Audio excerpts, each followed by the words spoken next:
Welcome to 'Cause We're Nerds, the podcast that covers trends and new releases in comics, movies, video games, board games, and much more. I'm your host, Caleb, and with me is my wife, Courtney. Hello, everyone! Today, we're pulling double duty as we talk The Lion King and Comic-Con. Is Disney's newest remake anything to roar about? Is it able to remember who it is? And what does Marvel have planned for Phase 4? Find out on this week's episode of 'Cause We're Nerds.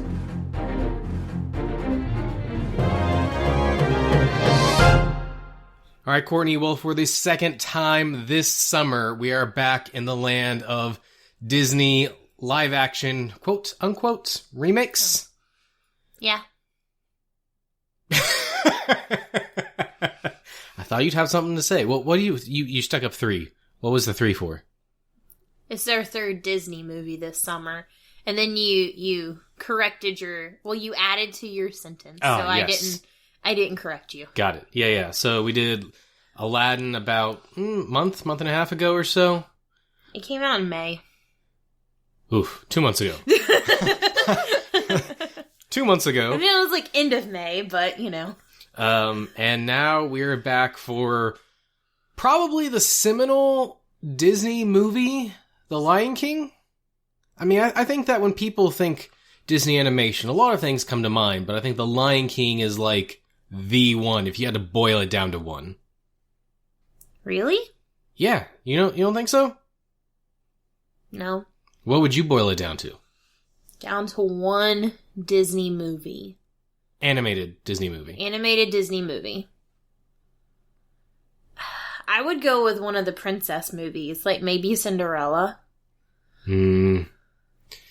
See, I feel that those are known, but like top of the head stuff is stuff that really came out in the 90s and in the last 10 years. Okay.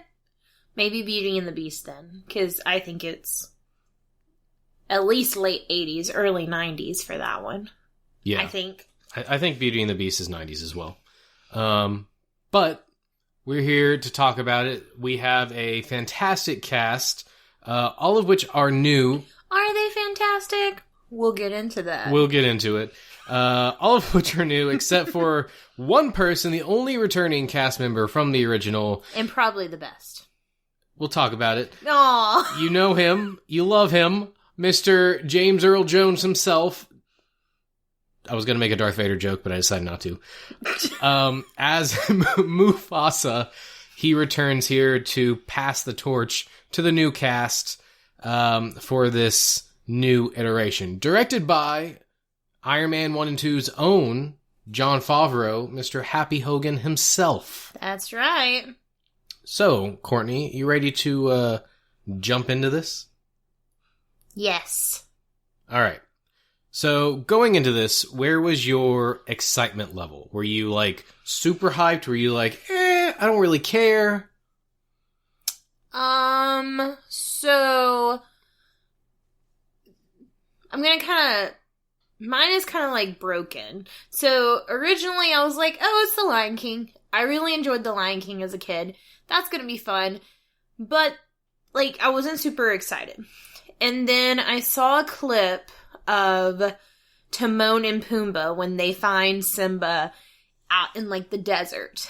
And that clip was like, yes, I'm ready to see The Lion King. That looks hilarious, and it's going to be so much fun.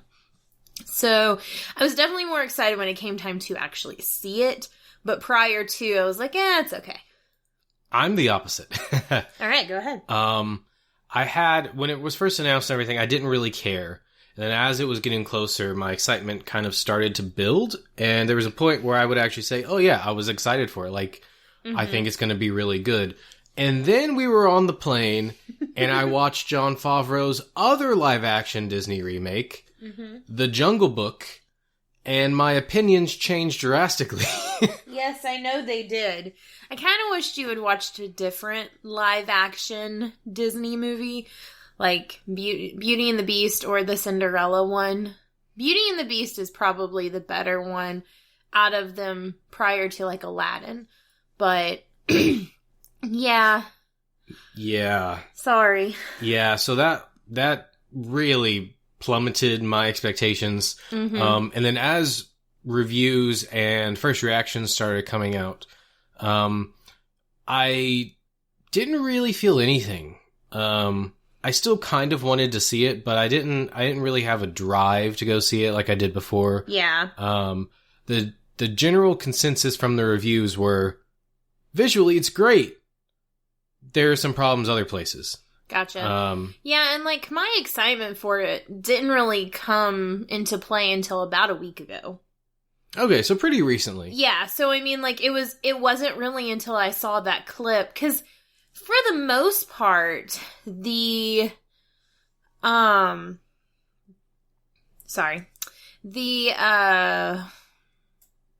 blanking.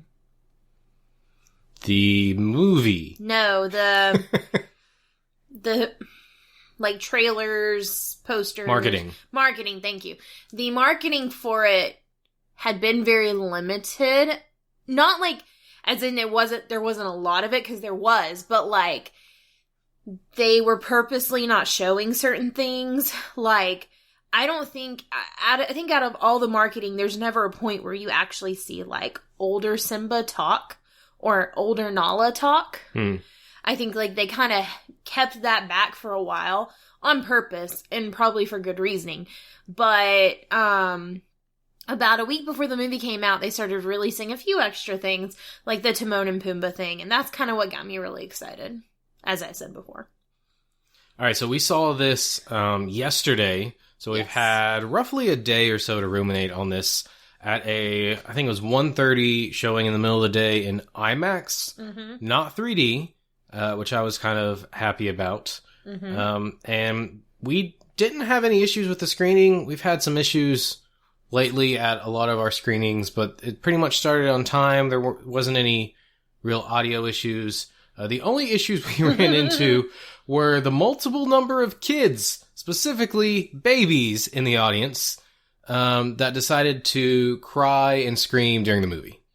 Which, I mean, you know, I don't know how many movies we actually go to where there are, like, children under the age of 1 that are there. Not many. I mean, like, I don't know if I've ever really seen kids that small there, and there were several little babies, but like for the most part, the babies were okay. They only got upset during like intense scenes, but there was this one kid who that kid would not be quiet.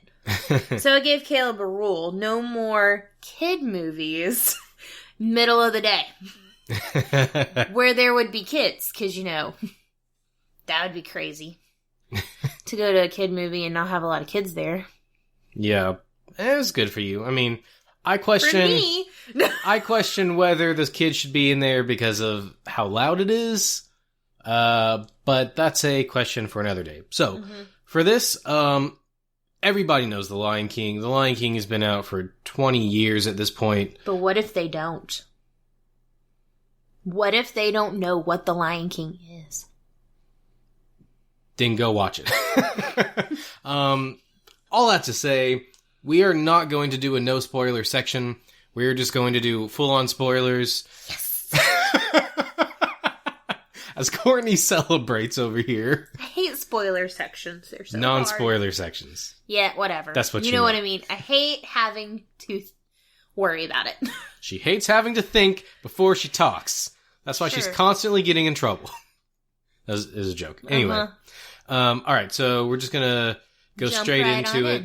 If for some reason you haven't seen it or don't know what it is, just go see it. It doesn't matter. It's not a secret anymore. Yeah. All right. So this movie opened. So before we went to see the movie, you wanted to watch the original, and I didn't want to. So you sat down. We watched the quote unquote trailer for it, which amounted to pretty much the first 2 minutes of the opening, which is the Circle of Life song. Yeah. That everybody knows. And then you went back and sat down and you watched a bit of it. You didn't get to get through all of it. Nope. But that opening was very clear in both of our minds. Yes. Going into this film.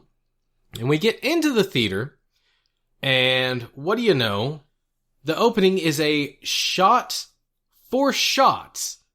exact remake Yep. of the original intro. Yep, with some minor changes. Minor changes for maybe some timing and the realism and stuff. Like that. Also, random thing. Throughout this episode, I might throw in some random stuff. But like the whole point of the new movie was for it to feel real, like you're in Africa, and all the animals are real. The ants in the opening scene are not actually from Africa, and from my understanding, that's the only insect animal thing that's in the new movie that isn't meant to be. And it's because they wanted to keep that beat by beat of the Circle of Life opening pretty accurate, so they kept in the ants for that scene. That's cool. Yeah, I thought so too. So what did you think about this scene? Like, did this get you hyped for the movie as it was playing, or? Yeah, it brought, like, it pulled on that, like, nostalgia feeling of, like, oh man, here it is. And then, but what was so weird is, like, when it started, I'm like, where are the bright colors? Like, cause you know, that iconic sunrise scene is so, like, bright and colorful. And I'm looking and I'm, like, waiting for it. And then they start singing, I'm like, but the bright colors. Which, I mean, it is meant to be extremely realistic. And it is. There were moments where I'm like, this feels real, even though it's not real. Yeah. This did not have the intended effect on me. The idea was to copy the original and to get everybody hyped, and it didn't do it for me, and there's a couple reasons why. The first one, which I noticed first, is I'm 99% sure, and if I'm wrong about this, I'm just going to look like an idiot, but I'm about 99% sure that this was a new recording of the song. I think it is. With a different singer, and I do not think it is as good as the original. I think it's a choir. Okay, whoever sings it, I do not think this is as good as the original. I think it wasn't as loud, if that makes sense. It's not as, like, booming and brings you in. I can understand that, because when they started singing, I felt the same way.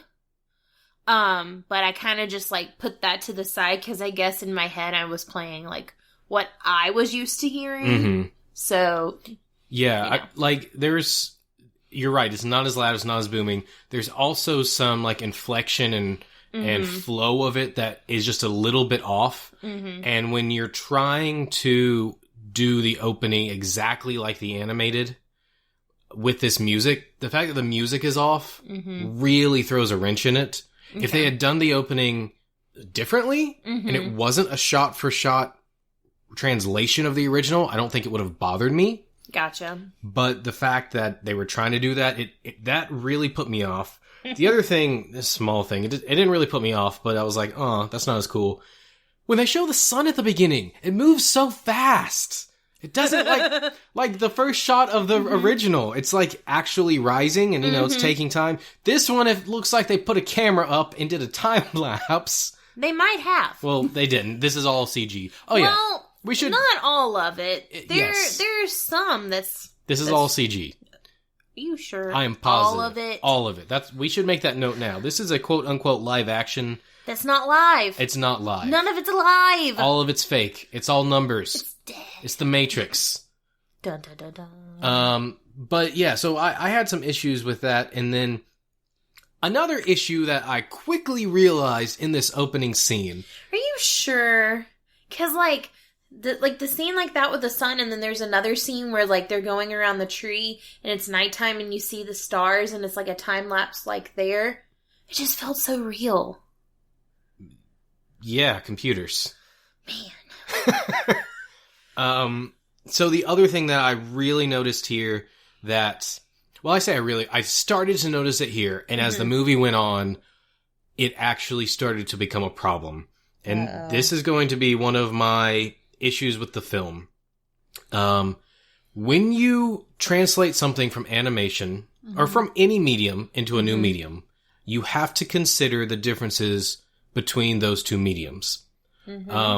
People say that Watchmen is unfilmable, even though they did it, because of because Watchmen is so much about the medium of comic books, how can you translate that to a movie and maintain that when it's a completely different medium? And there are certain things like that, and you have to take those considerations you have to consider those when you're doing these things. And so one thing that this movie does a lot is there's a lot of not necessarily shot for shot scenes, but there's a lot of sequences that are very similar, like very, very much inspired by the original. Oh, yeah. To the point where it's a detriment. And here's why. When you have animation, and you kind of already touched on this, you have clean lines, you have bright, distinct colors, you have minimal detail. It is very easy to very quickly pick out, this is what's happening here, this is what's happening on the other side of the screen. You can show a very quick shot, and you understand what's happening. When you take that same timing and framing, and you put it into a quote-unquote live-action setting, you are now overloading the screen with details. I mean, the ground alone is incredibly detailed. It's got cracks and grass and everything all over it. They had flies flying around the lions. Right. Things like that. Details that, honestly, the look of the movie is like watching, Planet Earth. Like the BBC documentary on the animals and stuff like that. Like, you feel like you're watching an animal documentary. Because that's how real it feels. It does. Yeah, well, okay. Well, not every moment of it, but the way the animals act. I will agree that the visuals, and things like that. The visuals are really impressive. I will say, seeing it in IMAX, I was much more convinced that it looked photoreal in the trailers, not on a giant IMAX screen, than I was sitting in a theater staring at a giant IMAX screen. And that's probably just because of the size of the screen. If you take this home and you watch it on your TV at home, it's probably going to feel more real. But there were things that I started noticing as the movie went on. But getting back to the timing thing. Sorry. You are now overloading the screen with information, and you're still giving that small snippet of time. So what ends up happening is it takes you longer to realize what's happening, to focus on the actions that are going on, which might not seem like a big deal, but that ends up making the film feel rushed. Like if you're watching an action movie that cuts too many times during an action scene, and you can't tell what's going on. It's sort of that, and it has that effect. And I felt that throughout at least the first quarter of the film, with a lot of the timing decisions that they were making. And that was one of the first things that really felt off about me when comparing this to the original. Okay. Does that make sense? Yes. Other than that, though, yes, it does look beautiful. It is all CG. Some of the animals don't hold up for me during certain scenes. But that's to be expected on a movie that is entirely CG. Yeah, I mean, there are moments where it's you can tell that they're not real. But then there are moments where it does feel really real. And I think that's especially when they have those landscape shots where you're looking at it and it's how could this not be real? Because it looks real. Okay. Moving on. There's a lot of music in this movie. And you would know better than I would, but I think they fit all of the music from the original in here. Minus one. Minus one? Okay. What did you think of the songs? Did they hold up? Well, let's talk about that. So, the original for us is the one that came out in 1994.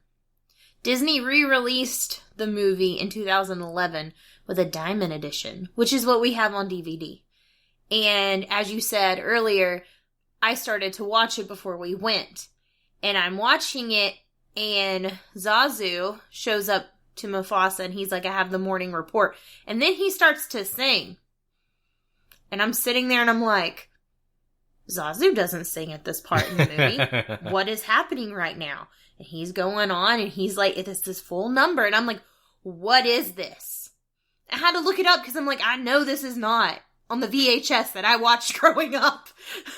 And sure enough, they had added this song. It was made for the Broadway musical. They put it on the DVD. Some things on the internets will say that it's not on the DVD, but it is. So luckily, that song is not on there. Because, man. Fun fact about that. You said it came from the Broadway. That Broadway show was originally directed by a woman named Julie Taymor, who did all the visuals, figured all that out. She is also the director of the failed Spider-Man Broadway musical. There might be a reason it failed. For which I have been reading a book. And I noticed she was an executive producer on this live-action version. Well, all I have to say is that I do love Zazu. And I love his comedic singing towards the middle of the movie, but not for the morning report. He's just supposed to talk. In the original. In the original, yeah. So for the new one, he doesn't sing. Zazu doesn't really sing. It starts and you're like, oh my goodness, he's gonna sing. But he doesn't, it's more of like just a talking report, kind of with music with it. But for the most part, the music is the same. There's technically 2 new songs. One during the movie and one in the after credits. The one during the movie is sung by Beyonce. And that is when Simba has decided to go home and return to the Pride Land to save his family. That one's a little different because she's singing it. And it might start off with the original song played at that point, but I'm not really sure. And then the after credits one is Elton John and the other guy who produced the music. I think something Rice or Dave Rice or... I don't know. I could be completely wrong on that, but I think the 2 of them put together a new song for the end scene. But yeah, music is pretty much there. There are changes, like Be Prepared, which is Scar's song, definitely has a major change to it. That whole scene has a big change to it. Because the hyenas aren't as dumb in the live action as they are in the animated. And there's more than 3 hyenas in the animated, but you always focus on 3. Yeah. And I feel like in the live action, yes, there are 3, but they always have their pack with them. Yeah, and also, even when they show the 3, typically there's a 4th one there. Right. And it kept making me think back. I was like, I thought there were only 3 main ones in the original. Yes. So, like, the hyenas from like, watching the movies and doing some reading, they probably got the biggest change out of, like, all the characters because they're not stupid anymore. They're, like, really smart. All 3 of them are played by new people. 2 of them got new names. What else? Yeah, like I said, the Be Prepared song, it's changed a lot. In the new one, Scar kind of does like a talking, singing type thing. Like the chorus is still there. Mm-hmm. But in the original, he's like making fun of the hyenas and how like dumb they are. And because they're not dumb, they like scrapped a lot of his song and just like took a little bit of it to use for the thing. Yeah, what was your question originally? Because I feel like I got off. No, I was asking about the songs. Okay. Well, since we're talking about songs, I'll go ahead and talk about this. I really enjoyed Donald Glover and Beyonce's rendition of Can You Feel the Love Tonight. Like, they did a really good job. Like, I really liked it. I don't know about you. I have a nitpicky thing about it, which isn't really a valid a valid critique of it. This is going to sound stupid. Uh-huh. I wish he was singing lower, like in a lower key. Okay. Because I felt like it was at times hard to pick out his voice versus her voice. And unless my memory is wrong, in the original, Simba's voice is a little bit deeper. No. It's not? It's really not. Like, in fact, so like right before we started the episode, we went to get ice cream because it's National Ice Cream Day. So we came home and I started rewatching some of The Lion King, the original, or the 2011, whatever. Who knows what other changes they made to it. But I got to the Hakuna Matata part, and I was, like, kind of surprised at how high Simba's voice is. Like, the older Simba. I was like, yeah, it's pretty spot on. And I just want to say, like, I really like Donald Glover. He's probably one of my favorite actors. He's really fun to watch. And, like, in like the weeks or the months when they had announced like The Lion King was coming and when it was coming and releasing trailers, I was like, why aren't they, like, why can't we hear Donald Glover as Simba? Like, why haven't I heard him yet? And then as it got closer, I'm like, I don't want to hear him. Like, it's got to be so amazing that's why they're not showing me. And I'm like, or it could be really horrible and I don't want to know until I'm there. And when it comes to his first scene and he starts to sing Hakuna Matata, I was like, yes, they did an amazing job. Like, Donald Glover as Simba is awesome. However, Beyonce as Nala is not so great, in my opinion. You didn't like her? I did not like her, because you know why? All I heard was Beyonce.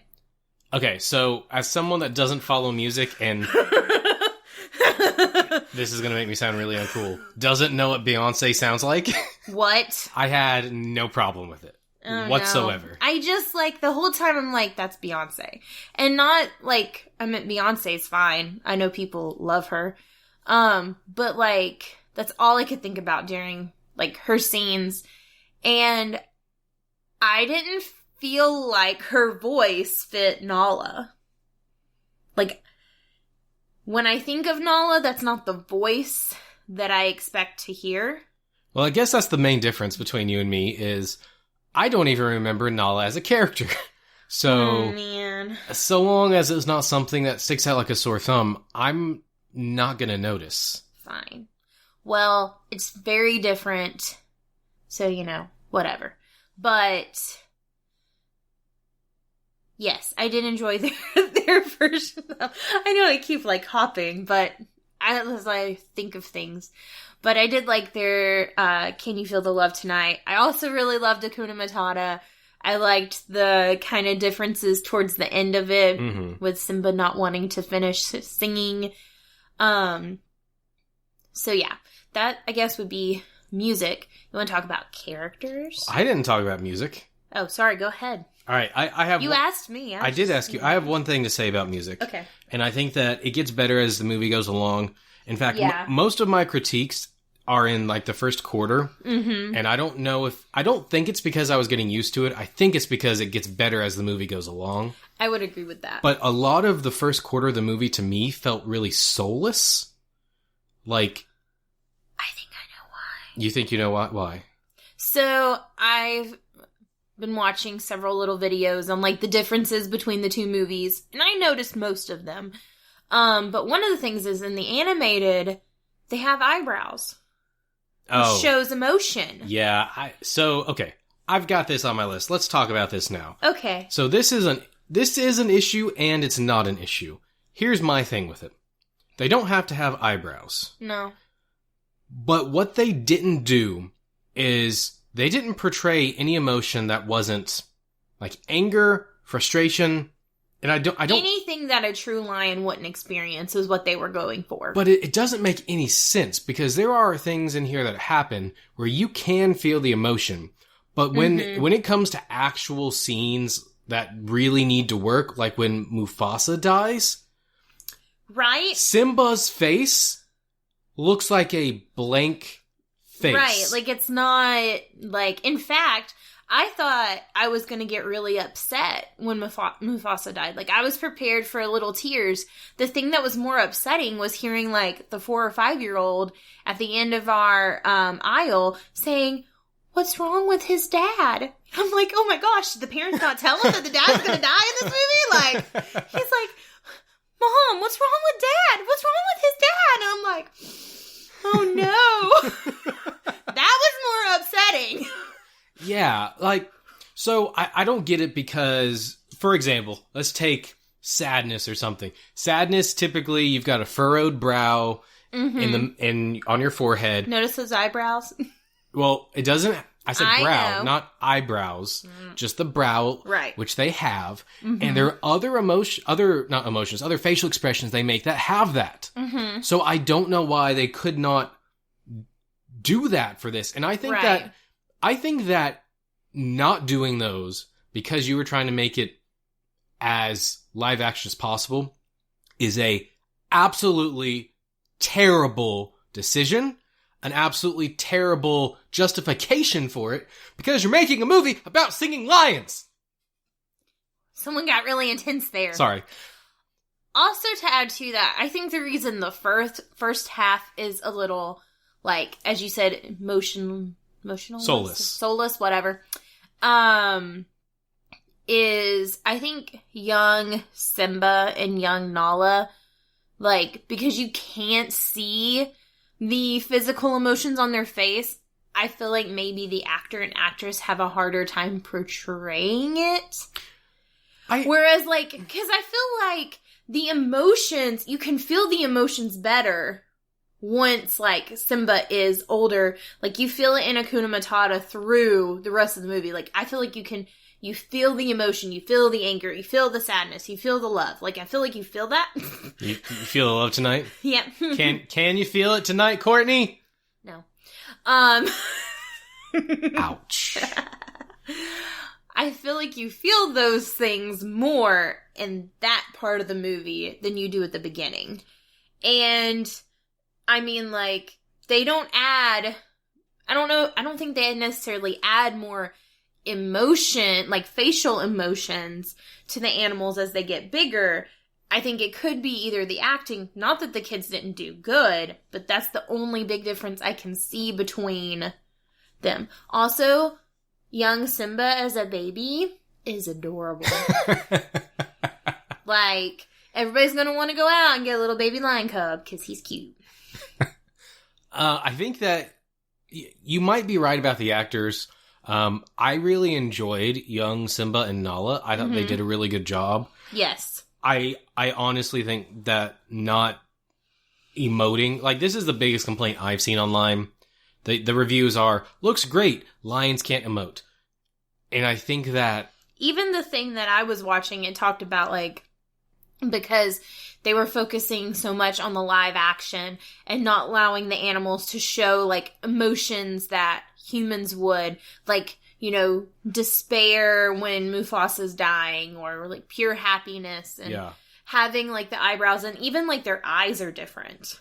Well, I still think, I mean, there have been plenty of movies that have animals that look real, but emote. No, I mean, like, I know that. I know that there's something missing there that's preventing it. I'm not saying it's eyebrows or that, like, you don't see the whites of their eyes, because lions don't have that. Yeah, I just think that that's a major problem throughout this whole movie, specifically at the end with the showdown with Scar and when Mufasa dies. Mufasa, yeah. It killed it for me. That 4-year-old at the end of the aisle. Yeah, I mean, it looked... He felt it. It looked unfinished to me. Like, it didn't feel like it was what it was supposed to be. Yeah. But anyway, that is definitely one of the reasons it felt soulless. I don't know, I think the other reason is maybe it didn't have enough time to breathe at the beginning. Maybe because of that timing thing I was talking about earlier. Yeah. But I think as it goes on, it gets better. But for the song specifically, I kind of have the same issue. Like, the earlier songs don't do it as much for me, but as it gets farther, I think that they get better, and I enjoy them more, even when they're different from the original. Yeah. And you mentioned some of the changes that they made, and I have some thoughts on those. Okay. And what they ended up doing with the characters. Specifically, the characters that stand out to me in this version versus the characters that stand out to me in the original. Okay. So, when I was a young warthog... No, when I was a young child, and I watched this movie, my favorite characters were Rafiki, The hyenas and Scar. Really? Well, maybe not favorite, but at least most memorable. Wow. And Timon. I don't feel like your 3 are the 3 that people think of. And it might not be.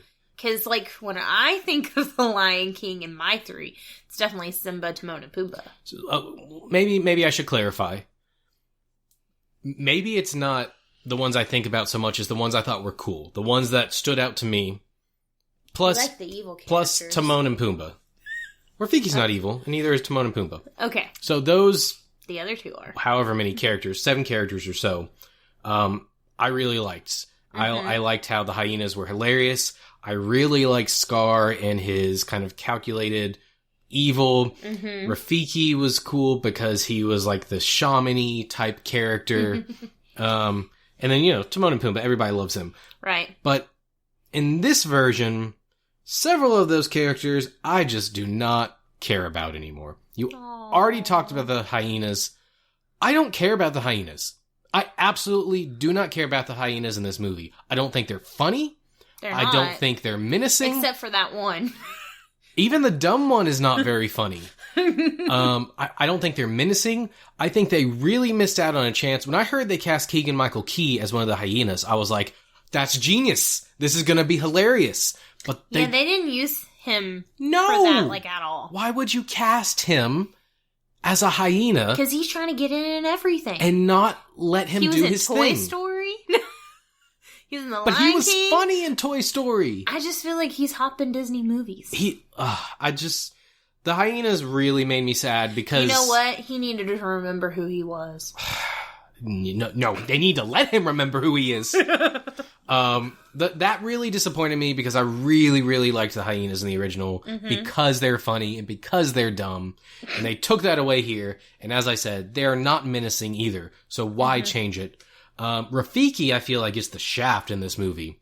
Like, he's barely in this thing. You ready to hear my biggest disappointment of the movie? Because you're going to laugh. Is it the tail? No, it is not. That his tail is shorter. I don't care about that. It's the staff. Yes. Yep. He doesn't have his staff until the very end of the movie, and then he barely uses it. And he doesn't even use it as a staff. It's like a war stick. Yeah. Like, he shows up to get Simba at the very beginning in the Circle of Life. And at some point, I do want to talk about the realism, like, give more details and stuff. Yeah. So I won't hit it all right here. But, like, he shows up at Pride Rock. He's going to dedicate Simba. And I'm like, where's his staff? That is the first thing I thought of when I saw him. I'm like, why doesn't he have his stick? Yep. Like, why doesn't he have it? And then when it shows up, I'm like, well, finally. And then it's not even used well. Yeah. Biggest disappointment of the whole movie. Yeah. Like, not only that, but he's not in this movie very much. And I know he's not in the original a lot either. But it feels like they really cut him down in this one to, like, the beginning, the end, which I don't even remember him being at the end in the original. And then the scene where he shows Simba Mufasa. Yeah. And those are all very short in this version. I don't remember them being that short in the original. So he got the major shaft. And honestly, going back to the realism thing, I'm sure that they did it because a monkey's not going to be carrying around a stick like that. But if that's the case, why'd they bring it out at all during the end? Doesn't make any sense. He's like, hello, old friend. You know why he says hello, old friend? Because we were all wondering where the staff was. Yep. So that was sad to me because he wasn't focused on. And then, not that he was like one of my favorites, but I feel like Zazu, he's okay in this, but he's not like... His best line is when he's fighting and he's like, for king and country! Yeah, I mean, I feel like he's kind of funny when he's... But he doesn't get to sing. Getting hurt. He doesn't get to sing his coconut song. I don't even remember that song. So when Scar takes over, he has Zazu trapped in a cage. He isn't freely roaming around like he is in the live action. And so Scar has him sing for him. And so he starts to sing It's a Small World After All, which is a reference for Disney. Right. And he's like, no, not that. So then he sings the coconut song. He's got, I got a lovely bunch of coconuts, dee-dee-dee. You know the thing I was singing when I came in here earlier? And you kept looking at me like I was a weirdo? Yeah. That song. Okay. Cool. That's what he's singing when he's trapped in his cage. Okay. All right. You were talking about your... So all those, I feel like... You didn't really talk about Timon and Pumbaa. Well, hold on. I'm getting to it. Okay. I'm getting to it. All those characters are ones that I feel like got the shafts. That's fair. That were more enjoyable in the original and are now... I don't really even care about. I can understand that. I feel like the hyenas really lost. Like, I don't care that they're not dumb, but I feel like they did bring really good comedic relief to it. And I kind of feel like if you're going to make them evil, make them more evil. Yeah, like make them menacing. Right. But they didn't do that. Yeah. All right. On the flip side of that, the best parts of this movie for me are anytime Scar is around and anytime Timon and Pumbaa are around. Chiwetel Ejiofor as Scar is phenomenal. I have always loved Scar's voice in the original, and in the last couple years I found out that it was Jeremy Irons. Jeremy Irons, which I didn't know for the longest time. Thank you. You're welcome. And Jeremy Irons just has a fantastic voice. He does. I didn't think anybody could replicate that, but I feel like Chiwetel does here a fantastic job, not only kind of paying homage to that, but kind of making it his own while it still feels the same. But man, does he feel evil? Does he seem like he knows what's going on? I really like his acting here for Scar.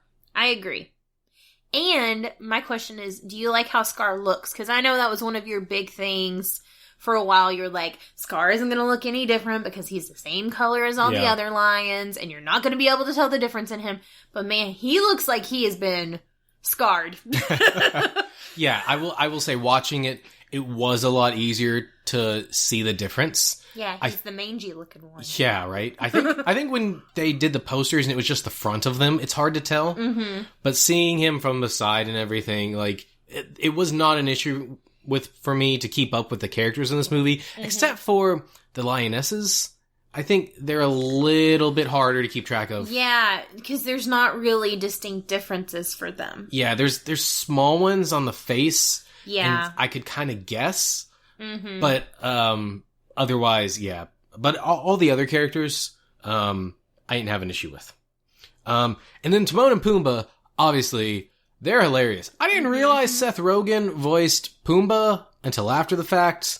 Really? Yeah, I just didn't pick it out. I'm pretty sure I sat there thinking, this voice sounds familiar. It must sound like the original Pumbaa. Well, you told me who Timon was before we went, so I just assumed you knew who Pumbaa was. No, I didn't know. Oh, man. So, I thought they were really great. I think that Pumbaa is pretty similar to his original. I think that Timon is a bit different. Yeah. But they still feel like Timon and Pumbaa. Yeah.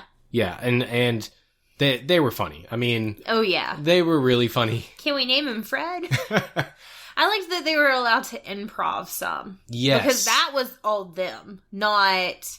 Like, that wasn't written out. Okay. Can we name him Fred? See, I wondered if some of those things were... Like, anytime they make reference to the original, things like, like when they start saying Hakuna Matata or whatever, and they're like, oh, yeah, people normally cheer more. Yeah, in fact, one of the thing I was watching talked about how, like, for the new movie, they were like, well, at this point, everyone knows what the Lion King is, and you know what Hakuna Matata is. And so, like, that's why they allowed them to be like, we normally get an applause for this, because, like, everyone knows it. And so to meet someone that doesn't know it is, you know, this big deal. Yeah, which I really liked. In fact, I think one of the best parts of this movie is when they switch up things like that, like expected things. Not the switch-ups they did with the characters that are, like, that don't subvert your expectations. They're just dumb.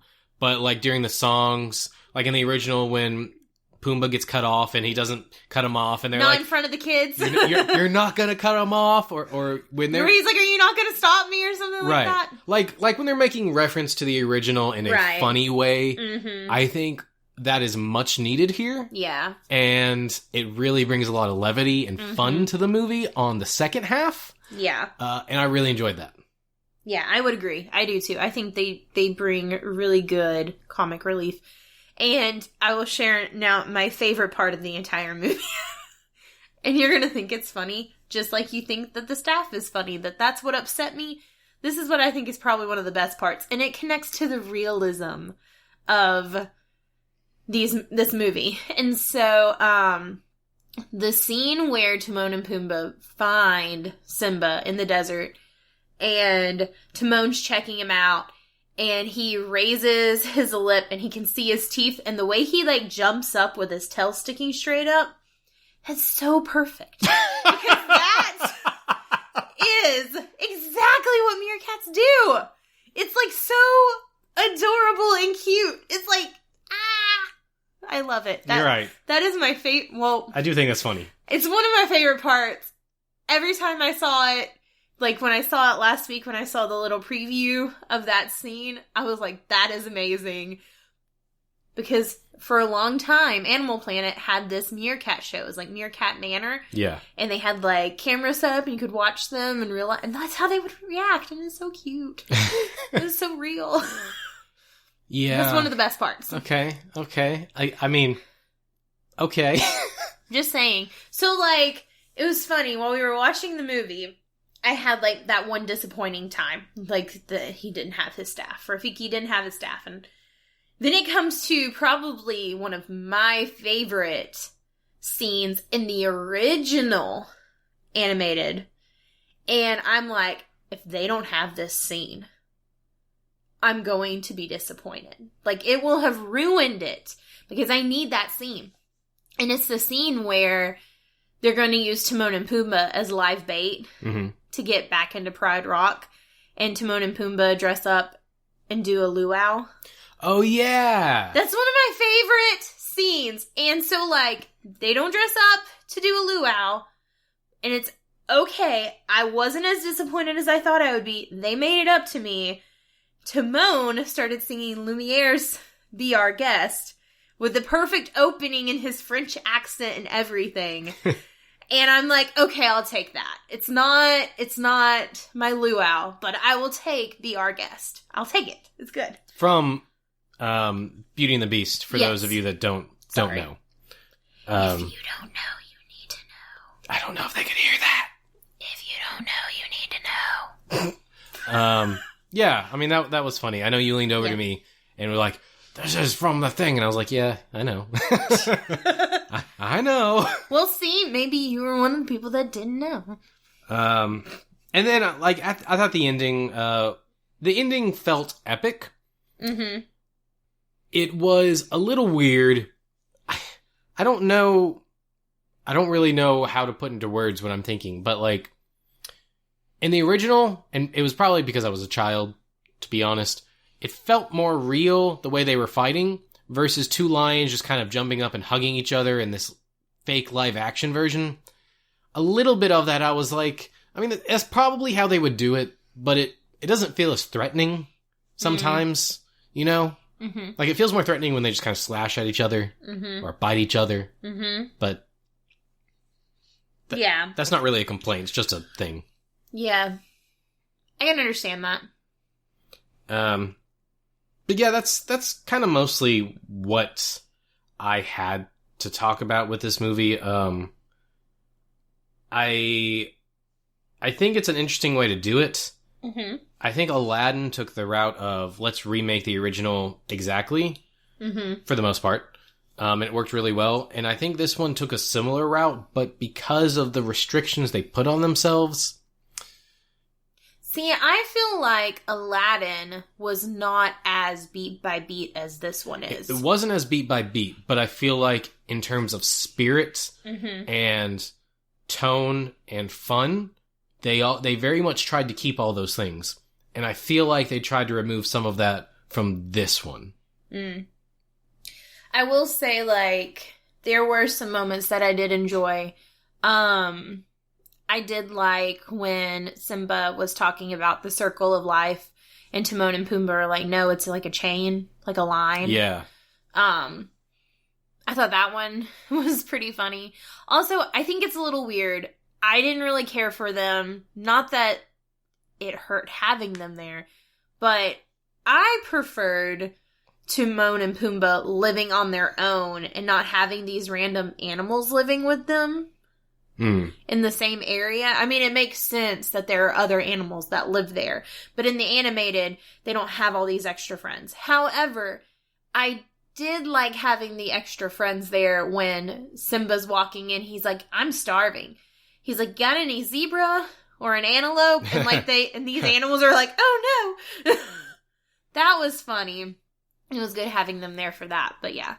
Rafiki isn't in there as much as I would have liked him to have been. Also, there were moments where like he's mumbling and it's kind of hard to understand what he's saying. Well, I think he's also speaking in and I think it's true in the original as well. He speaks in some African language. And that makes sense. I feel like you notice it more in this than you do in the animated. Yeah, maybe it's hard to hear him sometimes. Mm-hmm. And then, like, some of the big differences, like when, Simba goes to see Mufasa, in the sky, like, he's not a shadowy figure thing. It's kind of there. He's there in the clouds. Animated, he's like really there. Yeah. But there is a shape in this one. Right. Yeah. But all of those moments are really nice, I feel like. I did like the part, is a little random, but I think it was a nice touch. In the animated, Rafiki finds out that he's alive, that Simba's alive in a different way. In the live action, it's his tuft of hair that, like, travels, or tuft of fur from his mane that travels forever away. But it really shows, like, the circle of life. How, like, all these pieces come together to make that circle. Right. And the symbolism. How does he find out in the original? I watched it earlier. Well, I haven't gotten to that part. But I watched a thing on it earlier, and honestly, I can't remember the exact thing. I think, like, what is it? Something doesn't. I don't know, I'm sorry. Okay. But one of the things, bringing back those little ants from the beginning of the movie, they're the ants that deliver the tuft of fur. So, like I said earlier, they really focused on, like, things that are actually in Africa, animals, even down to, like, the fruit. Like, at the beginning of the movie, when Rafiki is placing the symbol and, like, dedicating Simba, in the beginning, in the original, he opens up a fruit.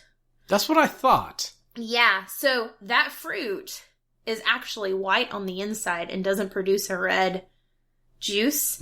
And so, to be more realistic, they used a red root that would create a red powder to put the symbol on his forehead, because it's actually, like, accurate in color and stuff like that. So there's little things like that are kind of cool, I think. Yeah. And the just can't wait to be king, that's very different as far as, like, looks. There's no, like, towering, thing of animals as they're singing. Right. For the kids to get away. Oh, yeah. The like, it's more cartoon stuff. Right. Yeah, like, all those moments are kind of taken out. But I didn't realize, but I mean, it makes sense. Some of the animals that are in the animated scene of that are not actually native to Africa. And so, like, they took those animals out. So you wouldn't see them. That makes sense. Yeah. I don't know where I was going with that. You were just talking about interesting things. That's right, I am. All interesting. To some. Any other questions? No, I thought you were just going through the differences. Is that all you got? I mean, there are a lot more differences. I don't know if I need to go through every single one. No, you don't have to. I haven't thought of any other things that, like, stand out or that I had, like, stored to talk about. Yeah. I did want to talk briefly, and we've kind of touched on this for some of the characters, the voice acting. Mm-hmm. I think that we talked about James Earl Jones earlier. Well, you mentioned him. We mentioned him. I'm glad he's here. Mm-hmm. I'm really glad he's here. I'm a little sad, and I think I said this about a different movie that he was in over the last year. I don't remember what it is. His voice doesn't sound the same. Well, he is older. He's a lot older, and that's why it's kind of sad. It's not that it sounds different that's sad, it's that it's not as booming. He doesn't have that deep, not growl, but the bass in his voice that he used to, that you so much associate with Mufasa. Right. King. Right. So it still sounds like him. But I kind of missed that a little bit. I will say, talking about, like, Simba's parents, I do agree with that, but I am really happy that he's in this movie, because I still think, like, I don't know if anyone else could play Mufasa. Granted, a lot of people thought that for other characters. Simba's mom, Sarabi, in the animated, I always thought her voice was weird. It's like this weird, deep voice that is almost more manly than womanly or female. I don't know. Yeah. It's a weird voice. I feel like who they got to play her in this one, like, did a lot better. Oh yeah, that's Alfre Woodard. Right. She's in a lot of stuff. Very famous. How to Get Away with Murder. I think that's her. Yep. She's also in Luke Cage. She plays she's in a lot of stuff. Yeah, she's in a lot of stuff, but she's really good. I agree. I think everybody that they got are good actors and actresses. I will say, while most of the performances were good, or let me rephrase that. All of the performances themselves are good. It's some of the direction that I don't like, and most of that comes down to the differences we talked about earlier, like the hyenas. I don't like that, and overall, I wish that the voices. This is gonna be funny, like funny way of saying it. I wish they were more animated. No pun intended. Like, because a lot of them are flat. Like, they talk just kind of like this, really plain, not a whole lot of inflection. Bringing in that emotion. Like regular people would talk. But typically in animation, you exaggerate your voice so it comes through. And I know this is quote unquote live action, but it's animation, right? And I think that could have helped sell a lot of scenes more. I think that Donald Glover does it to a higher extent. I think that Chiwetel Ejiofor does that to an extent. He doesn't have to do it as much. And of course, I think Seth Rogen and Billy Eichner do it for Timon and Pumbaa, just because those are comic relief characters, and that's kind of what you do. Right. But I would have liked to see it more from some of the other more serious characters. That's fair. Yeah. And that's pretty much all I've got for this one, Courtney. You have anything else? Nope. Nope? All right. Should you see this? If you're a Disney fan, go see it. Like, period. Unless you hate the original, this is not going to change your mind, I don't think. Also, how could you hate The Lion King? There's a certain someone that I know of that doesn't like it. It's true. But are we thinking the same person? I don't know. We'll talk about it afterwards. Okay. But there are people out there that don't like it. Y'all are a little weird. It's a good movie. It's not a great movie. I'm probably not going to remember this. I'd probably say the same things about Aladdin. I really enjoyed Aladdin, but I'm not going to remember it 10 years from now. Yeah. People are just going to remember, oh yeah, wait a minute. Remember when Disney decided to remake all their old movies as live action? Yep. Wasn't that weird? This is going to fall into that. This is not of the caliber of the original. Right. It's an interesting experiment. I think that it's a good tech demo, but I don't I don't ever need to... Because, man, some of that stuff looks real. Yeah, I don't ever need to see this again. You know what I mean? Yeah. Yeah, so, like I said, go see it if you're thinking about it at all. Just know that the lions can't emote.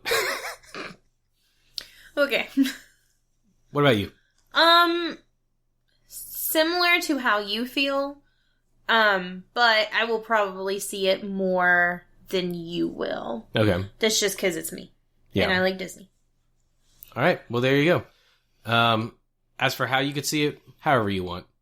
You could theater it, you could Redbox it, you could Netflix it. Well, I guess it won't be Netflix. You could Disney Plus it. That's right. Whatever you want to do. But, Courtney, thank you for joining me. Yes. Oh, wait. Did this change any of your feelings towards, like, live action? Like, was this better than The Jungle Book? This was better than The Jungle Book, but my opinion is still don't do it. Okay. Because, I didn't have that opinion before. I enjoyed Aladdin. Uh-huh. I didn't like Jungle Book. Okay. And so this one has made me actually decide, don't do it. Unless you're going to do something truly different, which they're doing with Mulan, and I feel like Aladdin sort of kind of falls into that. It's the same, but it's not a slave to the original, but it's also not so different that it's completely something else. Yeah. I think that's the line you have to straddle is far enough away from the original that it's not exactly the same thing, not too far that it's something completely different. I think if they do that, cool. But honestly, that's such a hard balance to hit. I think that don't do them. Well, let me tell you, you got a lot more coming. Do I? I know they're doing Mulan, and I know they're doing Little Mermaid. And I think I thought I saw something for like 101 Dalmatians or... They've already done that, though. I don't know. I don't know. There was a bunch of characters on a thing, and it was like the next live-action Disney movies. Well, I need to go find that. Little Mermaid would be interesting to see, just to see how it compares to Aquaman, because it's underwater. There's not that many. Oh, there's not that many fully underwater movies. Gotcha. Aquaman was like the first, which is why I'm saying. Gotcha. You know, Disney, don't fail me. Yeah. So. Because it's my favorite. Anyway.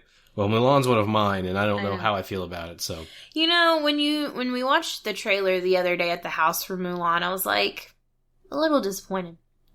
Then seeing it at the movie theater, I was like, oh, I'm excited. I think it's going to be better than you think. I had the same reaction to it in the movie theater, I will say. I think that part of my trepidation was there were some rumors going around about what's not going to be in it, and some of those I think are true. Some of them I don't know if they're true. Like, I'm pretty sure they said the Huns aren't going to be in it. And it really looks like the Huns in the trailers. And if they're not the Huns, they're basically the same thing. So, whatever, that's fine. But, no dragon. No Mushu? No Mushu. That's... What? I'm telling you, that's part of why I'm like, I don't know. No Mushu. Rumor says they're replacing it with a phoenix because that's Chinese. The hawk, you mean? No, she definitely had a falcon hawk thing. No, that was the Hun. Oh. But are dragons not Chinese? They're sacred. It's different. The things I have read, I don't know if they're true. The things I have read are that Disney are really pushing for this to be a hit in China specifically. So they're making a lot of changes to cater to that market, which is fine if that's what they want to do, but... There's more in the world than just one country. China's a very big market, though. Don't forget us. We love Mushu. So anyway, I mean, I will reserve judgment till I see it. There was enough other stuff that is familiar to the original. I'm so disappointed about Mushu right now. I know. But also, have you ever thought about his name? Because that's kind of funny. No. Mushu. Isn't that a type of food? Not that I know of. Okay, maybe not. But I'm not Chinese. I'm not either. So, I don't know. But anyway, Courtney, thank you for joining me for The Lion King. Yes. And this first half of the episode, do not go anywhere because in just a moment, I am going to teleport over to Jacob so we can talk about Comic-Con and all the wonderful things that was revealed this past weekend for Comic-Con 2019, including Marvel's lineup of Phase 4 movies. So, we will dig into that in just a moment. Stay tuned.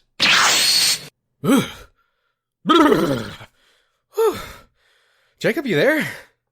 I am here, Caleb, but why do you have 8 fingers on one hand and only 2 on the other? It's my first time teleporting. I didn't know what I was doing.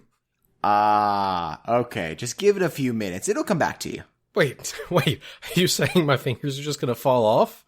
No, they'll switch. Basically, you're in a temporal loop right now. It's just, you gotta give it time to correct itself. Are you saying I can travel through time? Caleb, what I'm saying is... Alright, hold on, I'll be right back.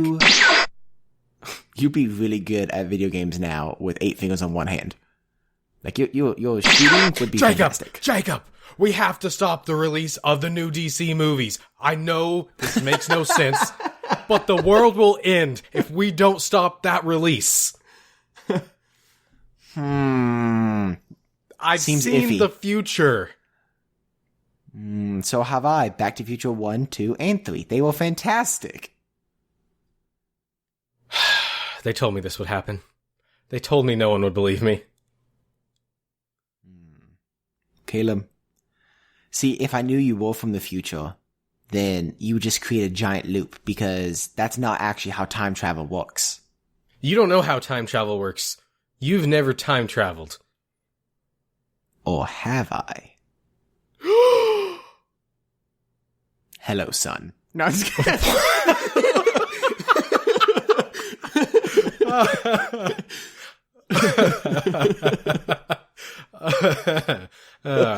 Very good, very good. Wow. Oh boy. Hello. What a way to start the second half. Man, that was fantastic. This is going to be a really odd transition for everybody that's been listening, because I recorded with Courtney yesterday. So this is just like starting a brand new episode for me. It feels so strange to them, yet so natural for us. All right. So now we are going to get into the Comic-Con side of things. We're recording this on Monday, so Comic-Con has wrapped up. I am going to go ahead and mention now, we're not going to do an exhaustive list of everything that happened at Comic-Con. We're going to do kind of the big stuff and the stuff that interests us. Obviously including Marvel's Phase 4 slate that they announced, as well as DC stuff and some other stuff here and there. And we're just kind of going to go back and forth and talk our way through it. So, Jacob, are you ready? Yes, I am ready. All right, so I obviously did not get to go to Comic-Con, never have been, and hopefully I'll get to go, but who knows these days. But so I, you know, like most people, just following it online. And the first thing I saw to come out of Comic-Con this year was the Star Trek Picard trailer. Actually, that might have been the second thing. That's the first thing on my list. Okay. Did you check this out at all? I did not. Like I've said before, I'm not super interested in the Star Trek. However, I will watch the trailer. I just didn't see it. So, I remember we talked last week about the streaming services and how all that's going. And I mentioned we have YouTube TV. We finally canceled it. It's gone. Goodbye. I think we've got it for like another 2 weeks or something. And in its place, I got CBS All Access so that I could watch all of Star Trek Discovery because I really liked it. And Courtney wanted to watch it because she hadn't seen it yet. So we watched the first 3 episodes over the weekend. So I'm getting into Star Trek. But anyway, I don't really know anything about The Next Generation. I think I saw some of the movies when I was a wee lad, but I don't know, this looked interesting. It reminded me a lot of Logan, because you've got old Patrick Stewart, and there's a kid he's trying to protect, and it's like him coming back into the fold after a long time. So that's just interesting, but I think this looks really cool for Trekkies out there. I think they'll find it really interesting. It looks cinematic, which is nice, so I'm really curious how this is going to play out. I will probably watch it. However, I don't have much to add on because I did not see this.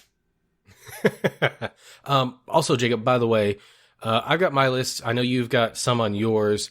If Indeed. you just want to jump in after we're done with the topic and we can kind of go back and forth, just, as you see fit, good sir.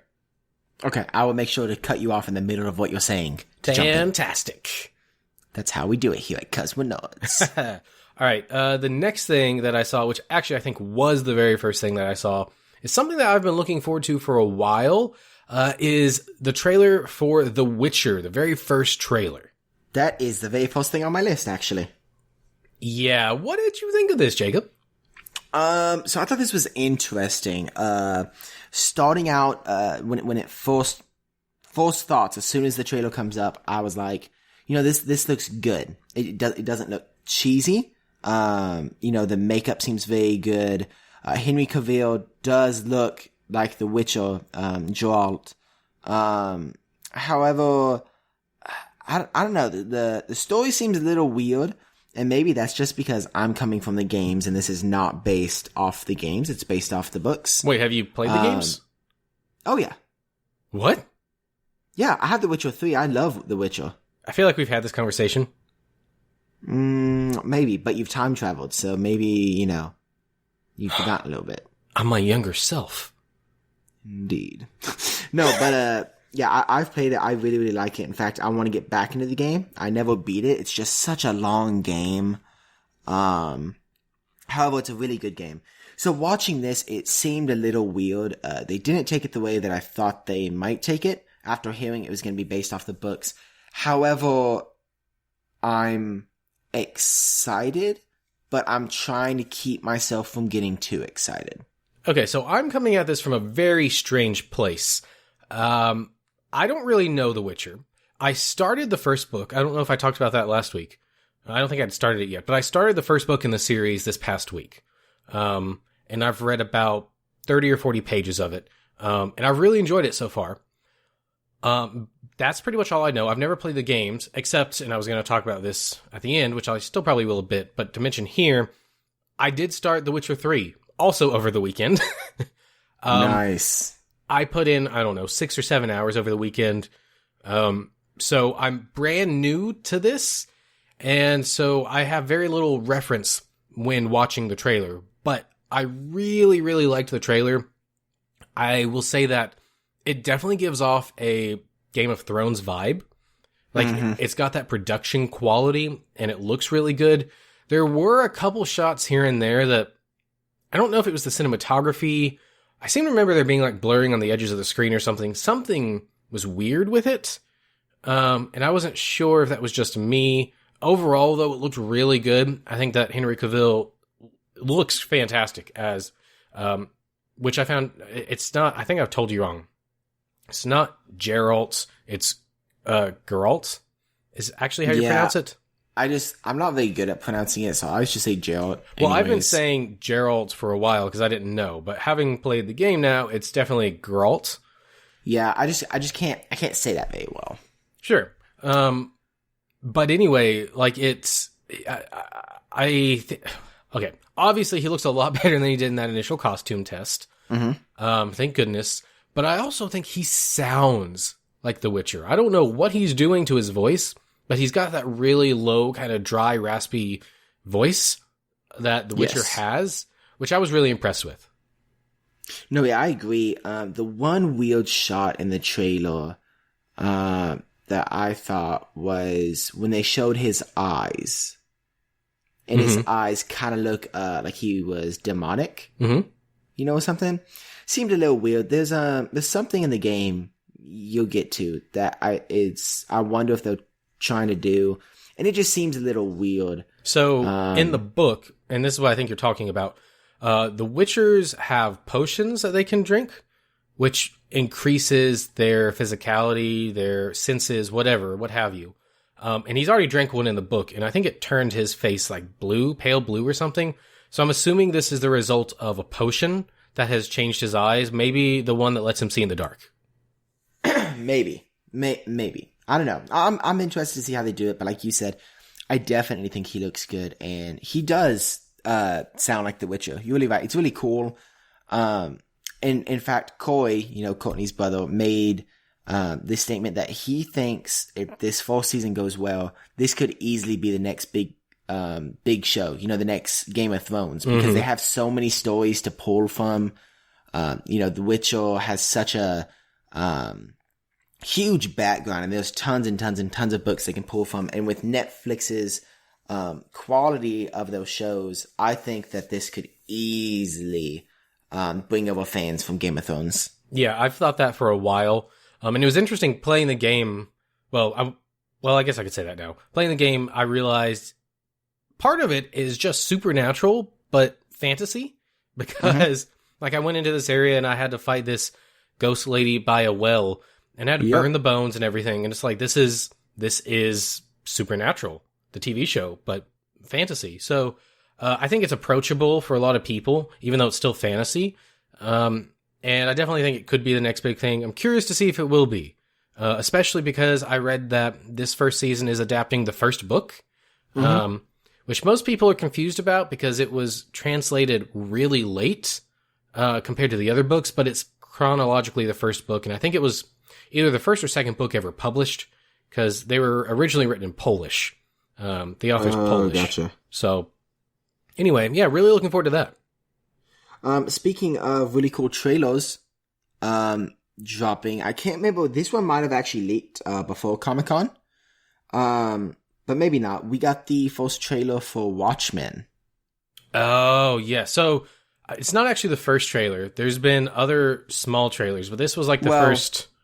Sorry, I consider the other one teasers more. Okay. I felt like this was the first full-length trailer that we got. Yes, that's true. Did you like it? What did you think? On this, I don't really know what I think. I don't know a lot about Watchmen. I've never read any of their material. However, I have seen the movie. This is not what I expected. It looks interesting. But at the same time, it's kind of weird. I don't know. The quality looks decent. And the story kind of looks intriguing. I don't know. I think it's just because it's so different from anything else that we have right now. And maybe it's just that I was expecting something different, that it kind of took me by surprise. I'm definitely going to probably watch it, but I liked the trailer. It was kind of weird. What about you? Yeah, so I've seen all the other stuff they've put out. The first time I saw anything for this, I had your reaction. I was kind of taken aback. I was like, oh, this is not what I thought it was going to be. But having adjusted to that since, this didn't bother me. In fact, I really liked this trailer. I thought it was really good. It clarified that this is a sequel and not a prequel or some side other thing. The question of whether or not Did it? It did, yeah. Because they kind of refer to things that happened in the original. And what I was going to say is, it's still kind of up in the air whether this is based on the movie or based on the comic. From what I've heard from people, it's leaning more towards the comic than the movie, but I don't know if we'll really know until it comes out. Gotcha. Okay. Also, another trailer that dropped, Westworld Season 3.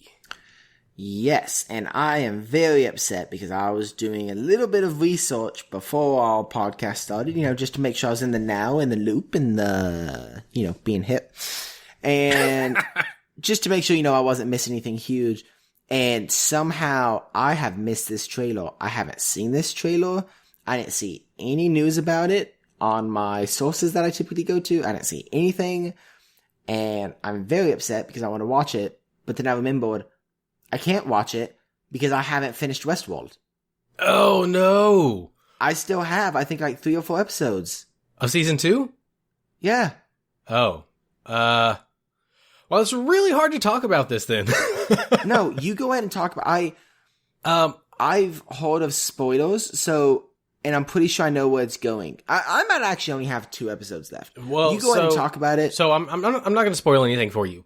I will say that this is the second trailer they released. The first one featured almost no one from the first 2 seasons that we'd seen. It pretty much focused on Aaron Paul's character in Season 3. He's a new character. And this trailer actually brought in the characters that we know. And it's really interesting.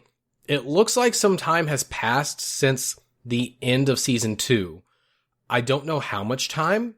It could be something like 2 years. It could be something like 7 or 8. It's kind of hard to tell.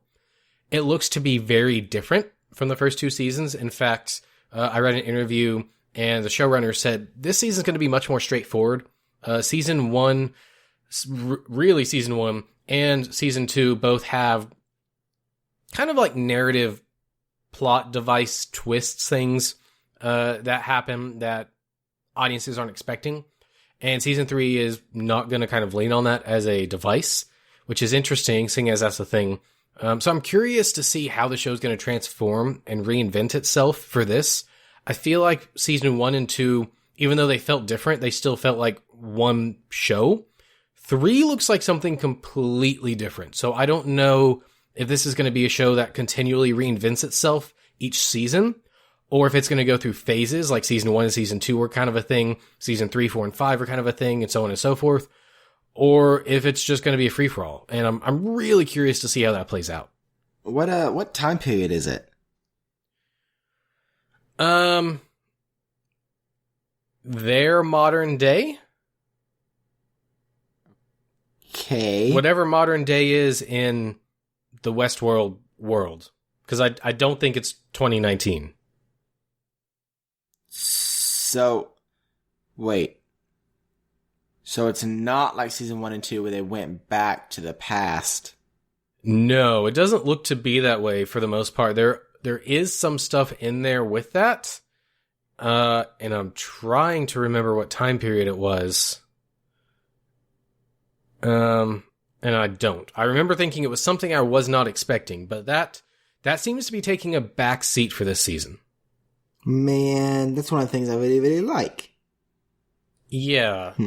We'll see. I may, after we're done recording and after I go to the gym, I might come home and just try to squeeze those last 2 episodes out. And then go watch this trailer. Yeah, if you've only got 2 left, you could totally do that. It'd be an easy watch.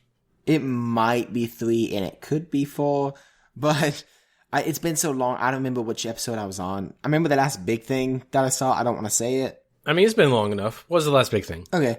Okay, so I remember how all, like, the robots or whatever they are went crazy, and then some of them, like, got into the lab, like, of Westworld, you know, and they're walking around, and the black lady that used to be, like, a hooker, you know, she, like, betrayed that guy, and she, like, escaped.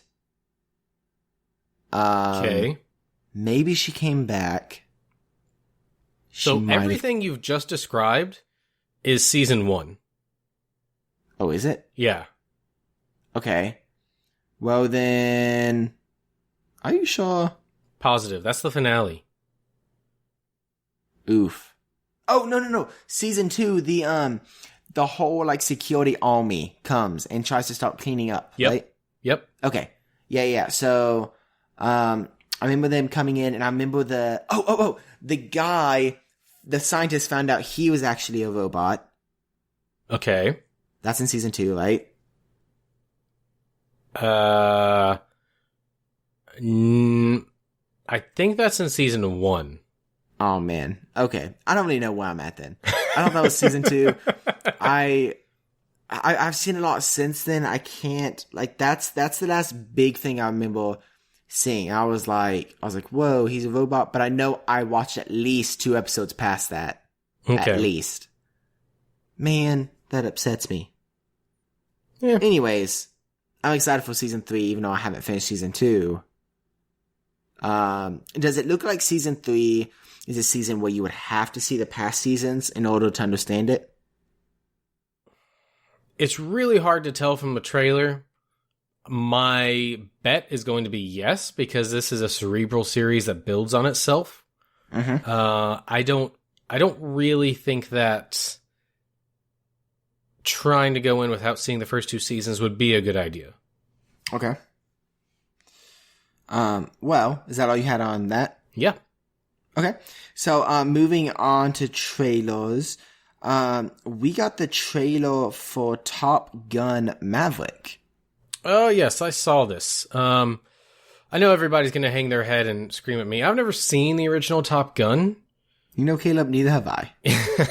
Yeah, so I saw this and I was like, I mean, it looks good, I guess. I'm sure this is super nostalgic for 90% of the population. Unfortunately, I fall into that 10% that has never seen the original. Yeah, I'm kind of with you. I've always heard it was a good movie, and I'm always like, yeah, I'll watch that one day, and I just never have. Yeah, it's on my really long get to someday list.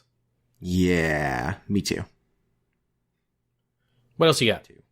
Okay. Well, is that basically all you have before Marvel?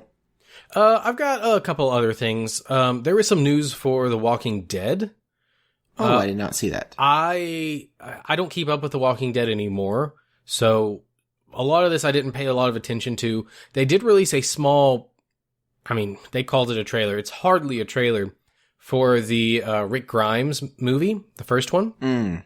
Yeah. They did reveal that those are going to be released exclusively theatrically. Interesting. Which is really interesting. I'm not caught up on Walking Dead because I don't watch it, but the trailer had a helicopter in it. Which, do you still watch The Walking Dead? I am about a season behind. Okay. Well, I won't spoil what I know then, but the helicopter has to do with Rick in the show. Yes. And so I guess it picks up with that or something. I don't know. Before Comic-Con, I think earlier this week, it could have been last week, Robert Kirkman also announced that he was ending the comic, which was kind of a shock to everyone because that wasn't known. He wasn't even planning on it. So he's shutting that down. I believe The Walking Dead has also been announced its final season, maybe. I might be making that up. All right, that sounds right. But they're also doing a third Walking Dead show that I think is currently casting. I don't know anything about it, but that's a thing. Okay. Speaking about trailers again, the trailer that I was more excited for, that I know you probably weren't excited for, was we got our second look at It Chapter 2. Yeah, I didn't even watch it. Yeah, I figured you didn't.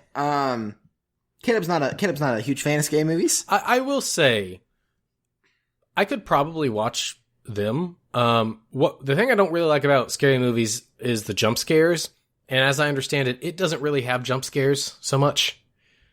The majority, yes, is not a jump scare. Okay. However, there are a few sprinkled throughout. I think you'd probably be okay for the most part, if that's really the only thing that gets you. However, It Chapter 2 kind of looks like there's going to be more jump scares. It also looks to be more of a thriller. It's going to be a lot more suspenseful than the first one was, which is saying something, because the first one was very suspenseful. But it's really cool. We got to see, the returning characters, and we got to see them, as adults, which was really, really cool. It looks really good. It looks like this will probably be the last It movie. They won't have a trilogy. They'll just stop at a sequel. However, I think that's a good thing. And the trailer makes it look super, super well done. I'm so excited. I'm probably going to go see it opening night so I get scared and don't sleep. But yeah, so I was really excited to see that. Let's see. Going back to DC for a second. Well, I was going to do all DC together. Do you have anything else? Oh, sorry. I was looping in Watchmen with DC. Oh, that's true. I forgot that was with DC. But it's okay. Like that's fine. That's it. All I have is Marvel. Oh, last thing. This Comic-Con was officially the Game of Thrones final appearance for the cast. Oh no. Yep. So they won't be going to New York Comic-Con or whatever they call it now that they got sued or whatever. But yeah, so this was the final time that all of them, were gathered under the, Game of Thrones name. So that was kind of sad for a lot of fans. A lot of my friends watched that show and they were kind of disappointed. Because it was sad when it ended, but then when you realize, this is the last time the cast is together, like, oh, that kind of, that kind of sucks. That's more sad than the show ending, in my mind, actually. Yeah. I mean, that's like kind of the final nail in the coffin, Yeah. So, that's kind of sad. Yeah, that's all I have other than Marvel and DC. All right, cool. So we're going to save Marvel for last because, it's Marvel. Come on. So we're going to jump into DC first. DC had a lot of stuff. I don't think I have everything that they did, but I've got some of this stuff. There was a lot of information about all of their TV shows on CW, and honestly, I don't really have anything for that except for their crossover that we're going to talk about. But do you have any other details that they talked about, Jacob? No, you said there was a lot of stuff from DC. I didn't think there was, actually. Yeah, there's quite a few things. WB, normally is also in, Hall H. One of the days they have a few hours, and they actually backed out this year. So there wasn't any, like, big movie news like there typically is. No, there wasn't any big movie news. There was a lot of other DC stuff. Yeah, I mean, there was a lot of, like, DC streaming, news and CW news. Yeah, stuff like that. So, like, I'm pretty sure this had already been announced a while back. Arrow is ending. Oh, yeah. It's going to be the last season. They talked about casting stuff for some of the other shows, which are now up to, let's see, Legends of Tomorrow, Flash, Supergirl, and Batwoman, which either just started or is going to start or just ended. It did not just end. Okay. So it's so currently it's one of those running. other two. Oh, it's about to start. Okay. I think it starts this fall because they're all fall runs. So okay, yeah, that would make sense. Well, not Legends. Legends is winter. Well, I think that's the only one that's winter though. I don't think any of the others are. Okay, so for the last couple of years, they've been doing massive crossovers with these shows, and I guess people really like them. Last year they did Crisis, I think something to do with Crisis, Infinite Crisis. I don't know. Something like that. And I believe it was at the very end of that episode, they teased that they were going to do Crisis on Infinite Earths next. And for those of you that do not know, Crisis and Crisis on Infinite Earths are two different things, but they're both massive comic book storylines in the DC universe that really change things. And so for them to try to do Crisis on Infinite Earths is a big deal. Obviously, it's going to be very, very, very, very, very different from the comic books. It's on TV. It's on a TV budget. You can only do so much. But they're pulling out a lot of stops for this one. This one is going to run across all 5 of their shows. It's going to be 5 episodes. So I guess they're able to pool their budgets together. And the 2 biggest pieces of information that came out of this were, one, that Brandon Routh, who plays the Atom on, I guess, Arrow? Or Legends. I guess he's on Legends now. Yeah, it's Legends now, yeah. Who originally played Superman back in, 2005 or so in Superman Returns, is coming back as Superman, as an alternate reality Superman. Now, Jacob, you called me or texted me and told me about this, and I assumed that he was going to be playing the Superman from Superman Returns. That doesn't appear to be the case. He's actually going to be playing the Superman from the Kingdom Come storyline, which is a different alternate universe. Ah, I didn't know that. However, along with that, Burt Ward, who played the original Robin with Adam West, is also going to be in here. There's not any news as to if, he's playing a version of Batman or a version of Robin or anything. A lot of people think it's just going to be a cameo. However, either way, that's going to be really cool. Now, I told you, if they were really going to do this was back when I thought Brandon Routh was playing the Superman from Superman Returns. I thought they should bring in all the movie people that played Batman. I mean, like, if you're going to do this, do it right, like, bring in people. Like, bring in Tom Welling, bring in Dean Cain, bring in all the different Supermen, bring in people from the movies. Like, that would be really cool. Like, they've got an opportunity to do it. I don't know if they have the budget, but that would truly be a Crisis on Infinite Earths, you know? No, yeah, that'd be super cool. I agree with you. I definitely know they don't have the budget for that. However, that would be cool to see. I would like to see at least one movie character. I think that would be cool. Even if they only brought in one. You know, it would be a surprise to people. However, what I'm kind of worried that they're going to do, and this is a big worry of mine, they're just going to have each member of the cast play multiple characters, right? So they're going to have Brandon Routh play Superman, but he's also going to stay the Atom, and maybe, Grant Gustin also happens to be an alternate reality Superman, and they're just going to have the same cast play multiple characters. Yeah, because they've done that before. Yeah, and yes, that's kind of cool to see what those characters would be like in those roles. However, it's very plot pushy. Like, you can tell that it's because of the budget. You can tell that it's because on TV. It's kind of annoying. I'd almost rather them bring in just new actors for those parts, instead of trying to squeeze every bit of, juice out of the current actors that they have. Right. I think it'd be interesting to see, several different variations of Superman, kind of like the comics, it'd be really cool to see, like a cyborg Superman and, a doomsday Superman, all these different Superman. And I don't think they're going to bring in Batman. I think they're going to use kind of Batwoman as the piece that Batman typically plays in the comics, because Batman does play a big part in this storyline. So it'll be interesting to see how they pull it off. Yeah, I agree. I think that either way it's going to be cool, but maybe not as cool as it could be. They have already said that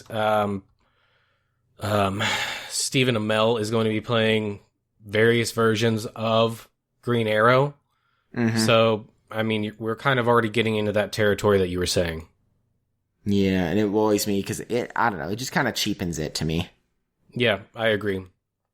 Let's see. Next up, we have Young Justice was confirmed to be getting a season 4. I did not see that. That's exciting. Yep. So I actually still haven't even finished season 2 yet because long story. Neither have I. But oh wait, no, I haven't finished season 3. Yeah, I never even got to season 3, but great show. I need to catch up on it. It always looks fantastic.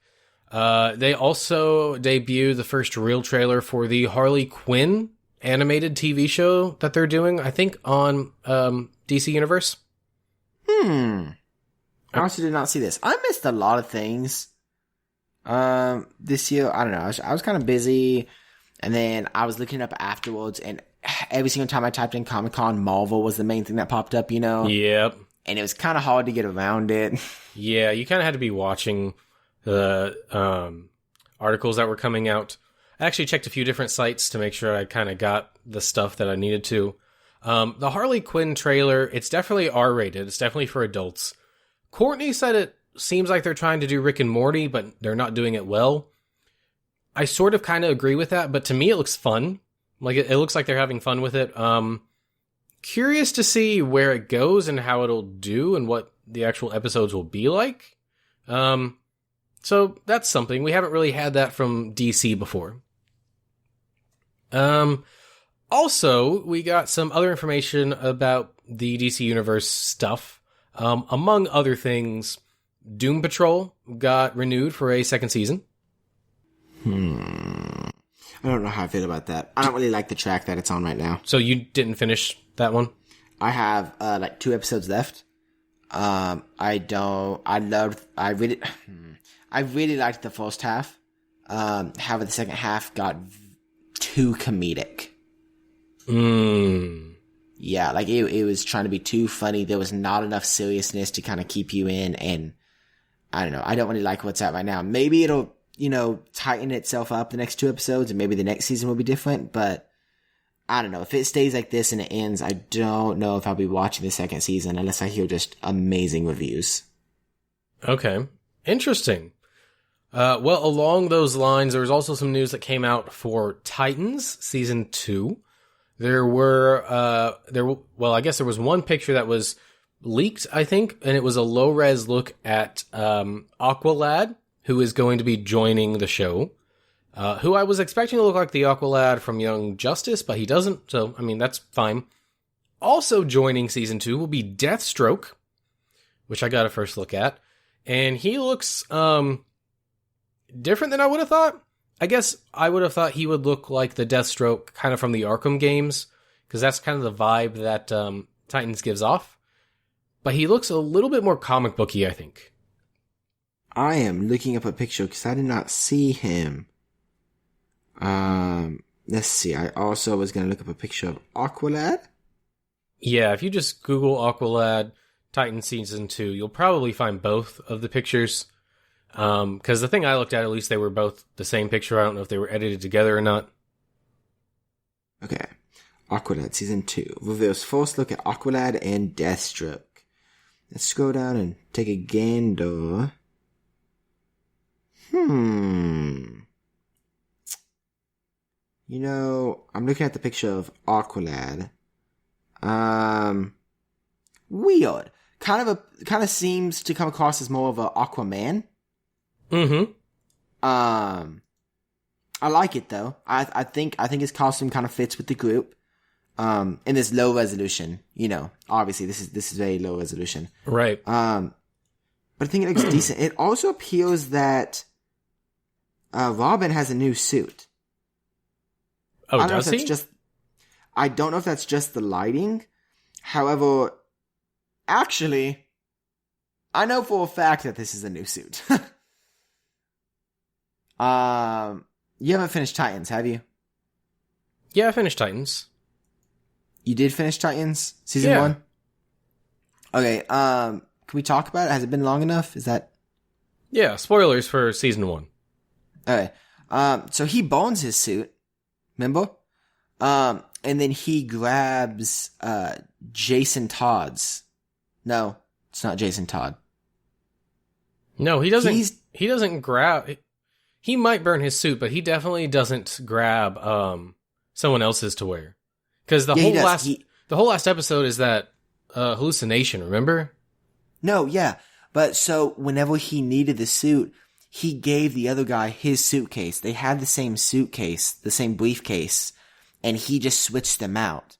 So he would have a suit because he boned his other suit. So this suit is definitely new for this character, and it definitely appears like it's not even the same suit that the other Robin is wearing. So that's interesting. Interesting, yeah. I pulled up the picture of Aqualad again, and looking at it now, I like it more. Yeah, I really like the colors. If the red was brighter, I don't know if I'd really like it. However, there's bright blue on the bottom, and then the red is kind of a dull, almost rusty red, and I really like that. Mm-hmm. Now looking at the Deathstroke, this is a lot more comic accurate. Deathstroke, like you said, the torso is kind of that metallic silver that he's really famous for in the comics. It's really interesting. I agree. I kind of thought they were going to go the movie and Arrow route with the half orange, half black, or even just a full black suit of armor, but they didn't. So I don't know. I think I like it. I need to see a better picture. It also kind of looks like Deathshot. Yes, Deadshot. Deadshot. I was like, that because doesn't sound right. His eye appears to be glowing. Yeah, so that's kind of weird. Yeah, I don't know if his eye is actually glowing, or maybe that's something, you know, like a targeting thing he can kind of use, which is actually what Deadshot actually has. But also, yeah, his shoulder pads are ridiculous. They're massive. Yeah, it could. Yeah. Maybe it's the angle. You know, it's hard to look at screen captures because you don't know what's going on. You know, maybe he put those on for something specific. Maybe he won't always be wearing those. You know, it looks fine. It's just kind of, I wasn't expecting it. They're really big. No, yeah, it almost looks like medieval armor. Yeah, in a way. That's how bulky it is. That's interesting. Along with all that, though, they did announce that Season 2 of Titans will be returning to DC Universe on Friday, September 6th this year. I'm so excited. Yeah, you know, with as much hate as the show got before it came out, I really enjoyed it. So I am happy that it's going to be coming back. Me too. Also, spoilers again for season 1 if you've skipped ahead and you're listening now. I'm excited to see what they do with Superboy. Mm-hmm. And his dog, which is really weird to have Crypto in this. Crypto! The super dog! Crypto! Really quick, do you remember there used to be a show, an animated show that was just the dogs of each superhero? That's the theme song. Is it? Yeah. Well, then obviously you do remember it, Time Traveler. The super dog! Crypto! The super dog! When I asked you if you remembered it, I was just trying to see if I could remember it myself, and apparently I was wrong, because you were. Anyways, any more DC news? I think there was a few other things, but that was the gist of it. So now, it's time for Hall H Marvel. Except before that, yeah, Dang S.H.I.E.L.D. it. is ending. S.H.I.E.L.D. is ending, everybody. Finally. People kind of thought that was the case, but S.H.I.E.L.D. is ending. Finally. I don't know. It's I like haven't watched it since people say it got really good. It's like beating a rock with a stick. I stopped watching around season 4, I think was the last one I saw. Before they started doing things like Ghost Rider and stuff. People seem to really like it now. I'm sure someday I'll jump back in, but not right now. I won't. Nope. I thought about it. I'm not going to. Not worth it. Nope. Yep, I'm glad it's ending. Oof. All right, Jacob. I need you to spitball for a moment. Spitball? Spitball what? Just stuff. Like, anything on the Marvel panel? Or are we staying away from that at the moment? No, you can talk about it. Okay, never mind. I'm good. What were you doing? I was trying to pull up, if you remember, several episodes ago after Endgame, we had predictions on what was coming out when. And I was trying to pull that up. I meant to pull it up beforehand, and I completely forgot. So I was pulling that up to see what we were right about and what we weren't. Do you have my predictions on there as well? Nope, just mine. Awesome. Okay, well, you spitball for a moment. All right, so just like they do every year, Marvel gathered themselves in Hall H to disseminate all kinds of new and interesting information. We weren't sure exactly what they were going to be talking about, and what they decided to talk about was, in fact, the entire Marvel Phase 4 slate. Now, that said, there were some interesting surprises in here.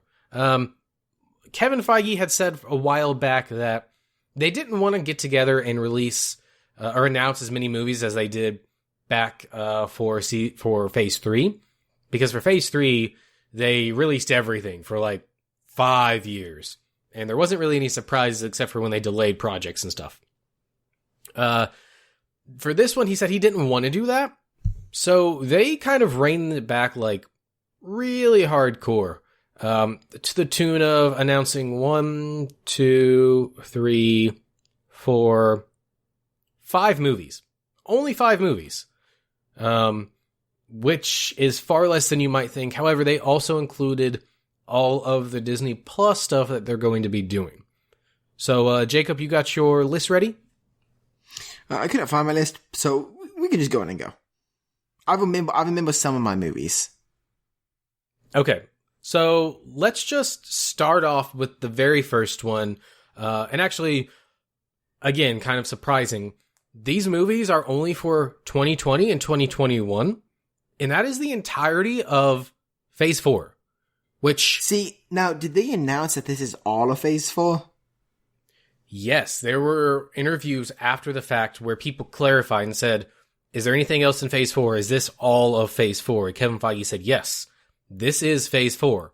Anything that's not on here is Phase 5 and beyond. Okay, I have a thought, but we'll get into that later. Yeah, so it's interesting.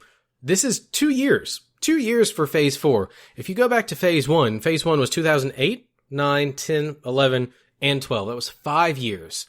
After that, phase 2 was 13, 14, 15. 3 years. And then 16, 17, 18/19. So 3 to 4 years for phase 3.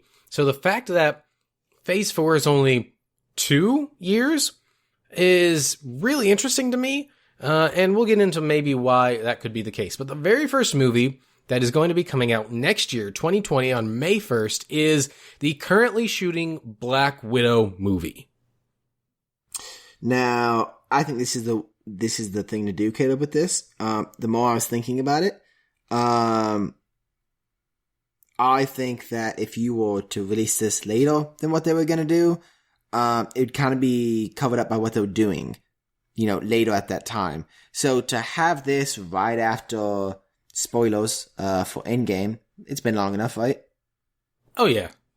Yeah. So having this be the next movie right after we just saw Black Widow die, I think it still makes it relevant.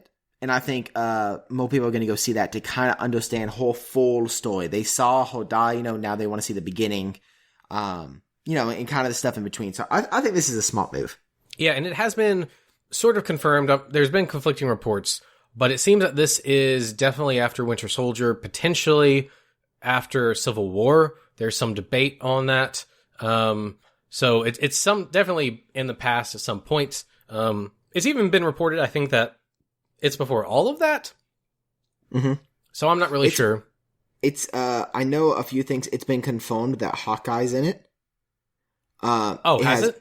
Yes, it has been confirmed that Hawkeye's in it, and it is heavily rumored that Sebastian Stan is in it. I don't know if that's as the Winter Soldier or not, probably. And it's also actually been confirmed that the Budapest will be shown. Whatever happened in Budapest. Which they keep referencing in the movies. Yeah, so it would make sense that Hawkeye's in it because Hawkeye was there. Mm-hmm. So it'll be interesting to see if Winter Soldier ends up being in there and what they do with that. Now, when we were doing our list, we actually forgot about this movie because it hadn't started filming yet. There wasn't much out about it. So we actually didn't date this movie at all. So, wham. Nothing for us. We didn't talk about it in the episode. Yeah, we did. That was the last thing. You must have not changed in your list. We went back to it. Because you did your list and I did my list. I said, wait, Caleb, we're missing Black Widow. You said, oh, I forgot. Okay, well, it's definitely not on my list that I wrote down. Oh, well, I definitely had the super mega long date. I definitely put in 2021, so. Gotcha. All right. So that same year, next, is going to be the Disney Plus show, The Falcon and Winter Soldier, which got a really cool new logo, gotta say. It's confirmed that, again, spoilers for Endgame, spoilers for everything Marvel up until this point. We probably won't talk about Spider-Man very much, but definitely everything through Endgame. It's been confirmed that the Falcon will be wearing the Captain America suit in the show. I did not see that, but that makes me mega excited. Yeah, it's really interesting that they're doing that in a TV show instead of in a movie, having that introduction. I feel like that's something cinematic that you would want to do in a film. But I think that speaks a lot to their strategy with these Disney Plus shows. I thought these were going to be fun side stories, but it seems like these are kind of going to be integral parts to the MCU. I think what I'm hoping, at least, is that these side shows will kind of be a pre-optive to movies. So like a pre-connected piece to the movie. So instead of having to spend the first 30 minutes of a movie preparing something, they state that it's connected to the show, like all of these are, and that way they don't have to spend as much time setting up in these movies, and they can have more drama and more action and more of a storyline instead of just trying to set up some things that have happened. Well, you're still going to have to do that for the people that didn't see the shows. You're going to have to build that up. You can't assume that everybody has seen the shows. But they can do stuff that informs the characters and where they are. And there's actually a little bit of that they talked about with some of the stuff they announced. So we'll get into that in just a minute. But I'm super excited for Falcon and Winter Soldier, especially now that it's basically confirmed that it's after Endgame. I'm really curious to see what they do with that. Yeah, I'm super excited. I think the production quality on these shows are going to be pretty high. Yeah, Kevin Feige keeps saying these shows are not going to be what anybody's expecting. And these are Marvel Studios doing these shows. Up until now, all of the shows were handled by a different division called Marvel TV, who's under a different leadership. They're the ones that did all the Hulu stuff, all the Netflix stuff, all of the TV stuff. And so these are completely different. These are going to be much more in tune with the MCU than anything we've seen before. I think that's pretty obvious based on the titles. And so, yes, I'm very excited. That is coming fall of 2020. So Black Widow in May, and then a few months later in fall, we get that TV show. And then what follows next is November 8th? 6th. 6th. Sorry, this text is very small. November 6th, 2020, and it's The Eternals. Now, I just want to say, I called this when we did our movie dating. I had The Eternals right here. Originally, The Eternals were supposed to be part of Phase 3. If you go back to that announcement they did in, I think, 2014, where they laid everything out, it was supposed to come out, I think, in between what is now called Infinity War and Endgame, and it got pushed back, I believe, partially because of Spider-Man coming in, but also because of other factors. So now it's part of Phase 4. It is at the end of the year. We've seen this before when they introduce new characters that they're not 100% confident in. They typically place those early in the year or late in the year, and that's what they're doing here with Eternals. I don't know if it's fair to say not confident in them, but it's definitely like stuff people haven't seen before. They did release some concept art of the Celestials. Did you see that? I did not see that. Yes, it's more Celestials like we saw in the first Guardians of the Galaxy movie in kind of that flashback when he's talking about the Infinity Stones. Mm-hmm. They look really cool, so they're really leaning into that. I don't know a lot about the Eternals, but I do know that they were created by the Celestials, so that makes sense. They did bring out the cast for the movie, which is a phenomenal cast. They did. Yeah, you want to talk about that some? Yeah, Angelina Jolie. Right? That, like, took me by huge surprise. Also, the other guy's name, Kumail? Kumail? Yeah, I don't know how to pronounce his name, but he is I'm assuming, Indian guy from Silicon Valley. Yeah. Those two, and then Salma Hayek. Those were the big ones that really surprised me. Angelina Jolie being the main one. I never really imagined her in the MCU. Sometimes I try to think of current actors that were doing movies really before the MCU. I've thought about Brad Pitt, Tom Cruise, such as actors like that. Mm-hmm. And I thought about Angelina Jolie before, and I was like, no, I don't really think she has the right... her acting doesn't seem to really fit, I think, what would be like an MCU. And then here she is. So, it's really cool seeing, bigger actors still coming into the MCU, even after, the first 10 years of Marvel, 11 years of Marvel is done. After their big story, they still have big actors coming in. So that's exciting. I'm really excited to see what this is. I don't know much about them. A little different from what we've seen.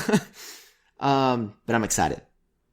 All right. And then that's all for 2020. So we have 2 movies, which is a drop from what we've had the last few years. And then 1 TV show, which is a little bare. But moving into 2021, there is a lot of stuff. There are 3 movies dated for 2021, along with 4 TV shows. So right off the bat in February 12th of 2021, we get Shang-Chi with the surprise subtitle of And the Legend of the Ten Rings. Jacob, they're bringing the Ten Rings back. If you don't remember who the Ten Rings were, it was the criminal organization from Iron Man 1. It was the criminal organization that came back in Iron Man 3 with the quote-unquote Mandarin. And it has been confirmed that they are bringing the real Mandarin into the MCU with this movie. I think this is the perfect time to do it as well, Caleb. This phase has a lot of movies that I actually wouldn't have grouped together. You look at it and, we'll continue going over it, but these movies don't seem to have one kind of direction, in my mind. And so to bring in things that they may find a little more risky, kind of like the Eternals, Shang-Chi, just some unique things like this. I think this is a perfect time to bring in a villain like this, especially since it's still so close to the first, 11 years of Marvel. People remember, the first Mandarin, quote, unquote. The fake one. Yeah. And so I think it's new enough where it's still relative and people will be like, hey, this is the actual real one. Because people still remember. It's still, even though Iron Man 3 was not the best, I think it's still semi-fresh on people's minds. Yeah, and it's interesting because, they retconned him being the Mandarin in that All Hail the King one-shot that was on the Blu-rays. But a lot of people didn't see that, and so I'm kind of surprised that they're following back up with that. Most people thought that they never would. And I'm curious that if they're going to reference that in the movie, if Trevor is going to be mentioned in the movie at all, or if they're just kind of going to breeze over all of that. He's, the real Mandarin is magical, right? Technically, no. He has alien tech, but it's kind of perceived as magic. Okay, so the more I look at this, I like it because you have, with the other things coming out, like Loki and the Doctor Strange and the WandaVision, there's a lot of magic things. Thor, there's a lot of magic things kind of going on, actually. The Eternals, I don't really know if that's magic, but it kind of feels like it. It's not, it's space. Which I was going to mention at the end, because we haven't talked about what everything is. So I want to circle back around to that thought a little bit farther along. Is that okay? Yeah, that's fine. By the way, I had this dated for November of that year, and I'm pretty sure I said at the time it could be either November or February, either one, because again, it's a new character. They put it in the February spot, which is actually where I had Black Panther 2, which isn't one of the movies that they talked about here. True. But what they did talk about was coming out in spring 2021 is WandaVision. Yes, so February followed right back up in the spring with WandaVision. This is a TV show starring Wanda, the Scarlet Witch, and the Vision. There's been a lot of confusion about what this is. There's been reports of maybe a 60s setting, and people were like, well, is this even connected to the MCU? And there's been talks that it's very different. Kevin Feige said that it's different from anything they've ever done before. But it was confirmed that this seems to be after Endgame, which begs the question, why is the Vision in it? Because the Vision is dead. Well, maybe I'm very confused. All right. So here's my theory. Okay. So I'm going to jump ahead very slightly. The next movie that they talked about was Doctor Strange, and Wanda, the Scarlet Witch, is going to feature in the Doctor Strange movie. Yes. Which is a fantastic pair-up. We'll talk about that in a second. But WandaVision leads into that movie specifically. It sets up stuff kind of for that movie, which is what you were saying earlier, that you would like to see. And my thought is, he also said that WandaVision is going to tell us why she's called the Scarlet Witch. And that can mean two things. It can mean literally why she called the Scarlet Witch, or it can mean like, yo, this is why she's the Scarlet Witch, And I think they're going to lean on her powers more as magical and mystical, which make a lot of sense, because if you think about magic in the MCU, it's all about knowledge. It's all about knowing how to access the, what do they call it? The energies that are around you. Her powers were given to her by Loki's staff, which was the Mind Stone. The Mind Stone could open your mind, give you knowledge on how to access those energies. So, even though it hasn't really been explained as real magic, her powers could totally actually be magic in this version. And I think she is going to be magically, potentially creating an alternate reality set in the 60s, or maybe an in her head reality, where she lives with Vision. And it's not really real, but it gives us insight into her powers and boosts her powers from what we have seen before and puts her on the level that she needs to be to go with Doctor Strange. Interesting. That would be a very, very good opening to that next movie. Right? So I'm excited for that. If they go anywhere near that route, I think that'll be really cool. I agree. I think that'd be really cool. It definitely is something we haven't seen before. And I guess since they announced they'd be after Endgame, I mean, obviously, I don't think she's really going to bring Vision back. I don't think that's going to happen.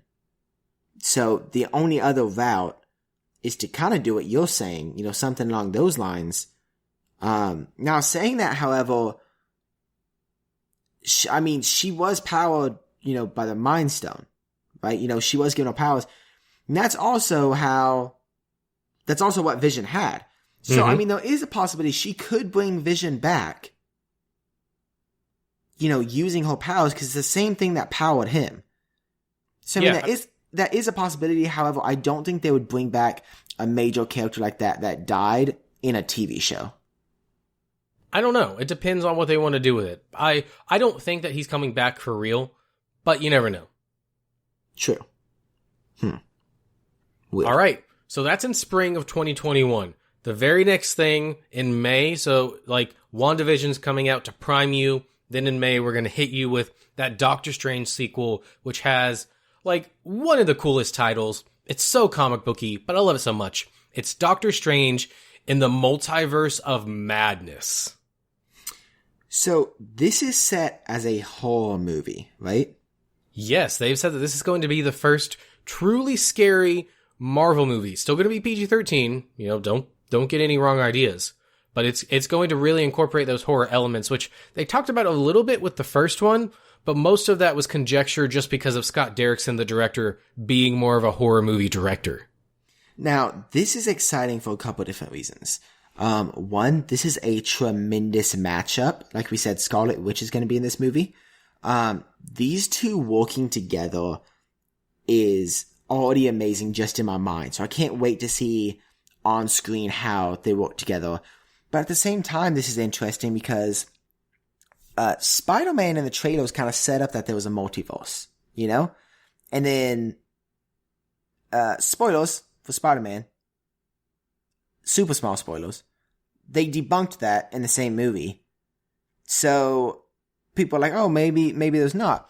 But then the title of this alone doesn't confirm it, because it could be, you know, no, it could be construed. There is a multiverse that has been confirmed in several movies. It was confirmed in Doctor Strange. It was confirmed in Endgame.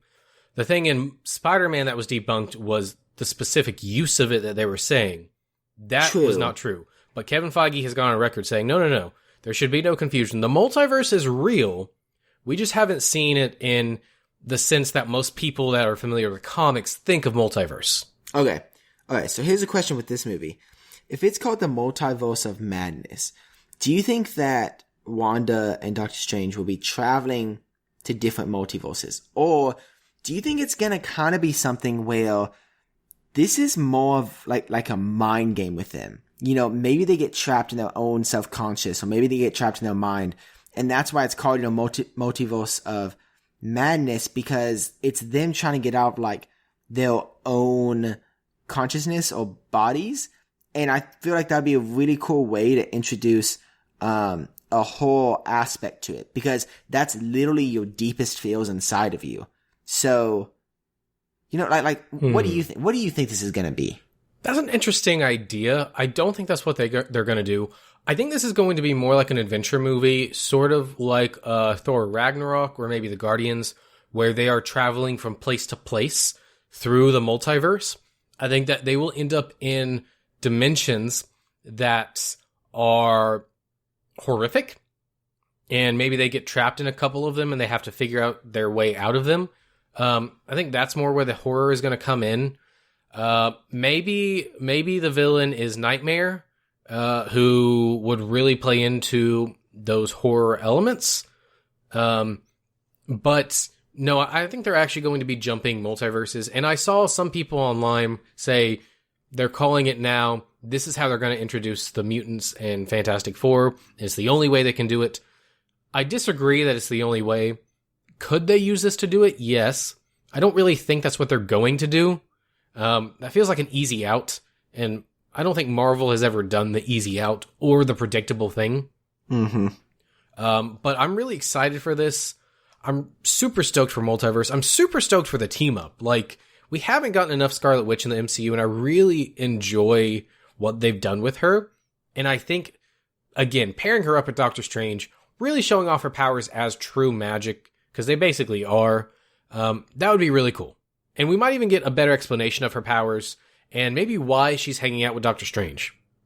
Yeah, and I mean, the super cool thing is, even talking about this, you have the magic starting with WandaVision, to showcase her powers, and then you see Doctor Strange and her teaming up, but then after that, like, it's still not over. You have an entire several months of magic, because after this is Loki, which is a TV show coming to the Disney Plus streaming service, and it's coming out in the spring of 2021 as well.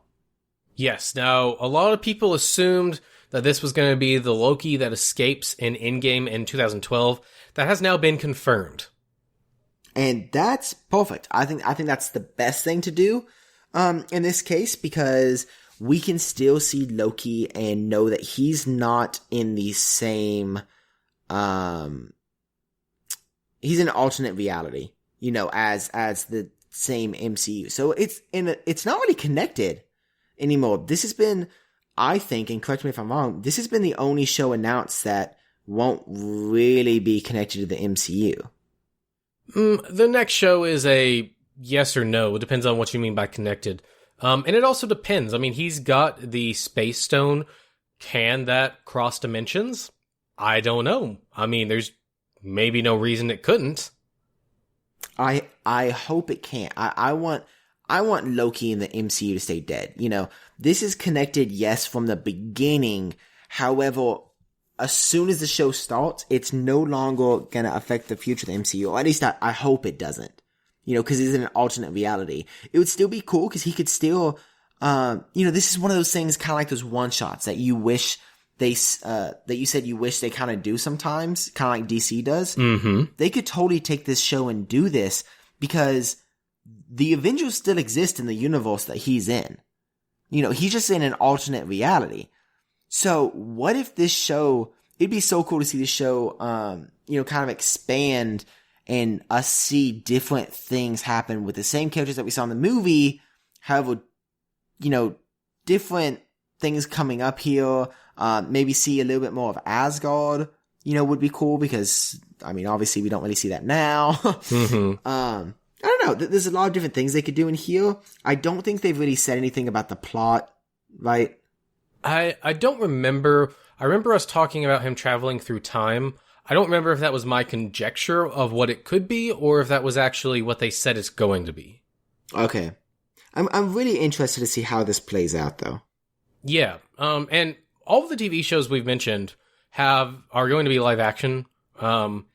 They're, it's everybody from the MCU in a TV show, which is really cool. But then they're going to shift that on its head a little bit in summer of 2021 with the Marvel Studios What If show.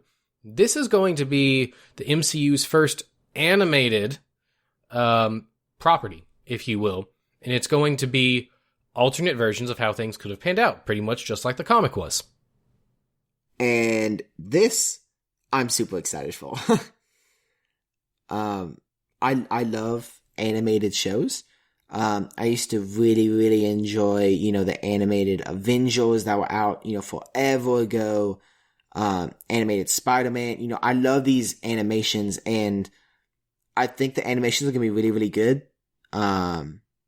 On this, especially because it's a property, of Marvel Studios. So, I don't know. It's going to be really cool to see what stories they adapt, in this. And I haven't actually read any of the comics, of the What If comics. We had talked about it before, and I had thought about reading them. But now I'm kind of glad that I didn't. Because if they start adapting those, I literally will be surprised because I haven't read those. So it'll be nice. Yeah, I don't think that they're going to. I think, because my question when they first announced this a while back was, is this going to be what ifs about just Marvel stuff in general, or is it going to be specifically for the MCU? And based on how this has been announced, I think that it's going to be specifically for the MCU. Oh, that's interesting. Yeah, I mean, they haven't said specifically, but that's what I'm assuming out of this. So maybe, maybe like in Age of Ultron, what if the Avengers didn't stop the island from falling? Yeah, or maybe what if Tony died in the cave? I mean, what if the Hulk never got calmed down after Wanda used her powers? Oh yeah, yeah. I mean, there's tons of stuff. Huh. That's really interesting. I'm excited to see this. If you had to guess, how many episodes do you think are going to be like in a season? I don't know for What If. Most of the others, I think they've said are around 8 episodes or so. Probably an hour long, each of them. Oh yeah, I'm sure. And it's a little unclear if they're going to be continuously running shows or if it's going to be like a mini series where it's one and done. I think it's going to be a mixture. I think Falcon and Winter Soldier could be one and done. I think WandaVision could be one and done. Loki, because it's separate, I could see going multiple seasons. What If, I could see going multiple seasons. And then the next show that we're going to talk about, I could also see going multiple seasons. Interesting. But are you excited for this What If? Yeah, I'm curious. They're using most of the people from the MCU to reprise their roles as the voices. I say most. I mean, it could be everyone that's appearing. They showed a whole list of people, and it was a lot of their people. So we'll see. I'm curious about it. I want to see what it's going to look like first. I agree. I'm excited to see the first trailer or even just screenshot to see what type of animation style they go with. Definitely. That's kind of where I am. No, go ahead. I was going to say, the next show that Caleb was talking about, is Hawkeye in the fall of 2021. Now, have they announced when this show is set? I don't think they've, well, yes and no. I know that he's going to be training his protege, which he has in the comics. I cannot remember her name. But they've also said there's going to be more of Ronin stuff in here. So I think it might be, after Endgame, but also have flashbacks to the 5-year gap. Okay, that's kind of what I actually wanted coming from this. I think having the Ronin stuff in this would be perfect. Now, here's a question. Do you think, in the MCU, this is just on out here, this would kind of be cool. Do you think that his protege could be his daughter? I don't remember. This is a well-established thing from the comics. And if I knew more about Hawkeye, I could tell you. I don't think it's his daughter. I think it's a different person. Okay, I was just curious because I remember, in Endgame, we saw him training his daughter how to shoot a bow. Yeah.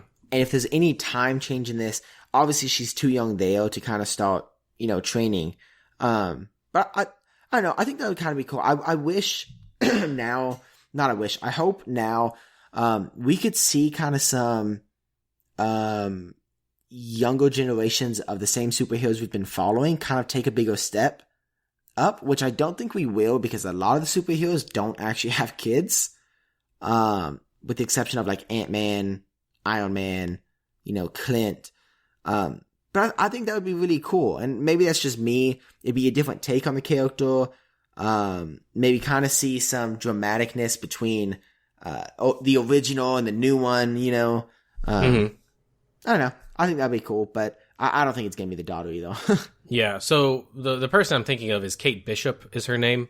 Okay. It looks like she was just another character that came along and took the Hawkeye mantle because Hawkeye was dead at the time in the comics. She was introduced in 2005, so she's a relatively new character.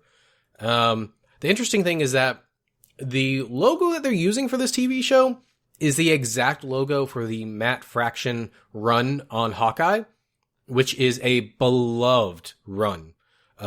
People love it, so it's probably going to be taking inspiration from that run, which is interesting. And, I wasn't surprised by this. I'm pretty sure there were rumors that Hawkeye was going to be getting his own TV show before Comic-Con.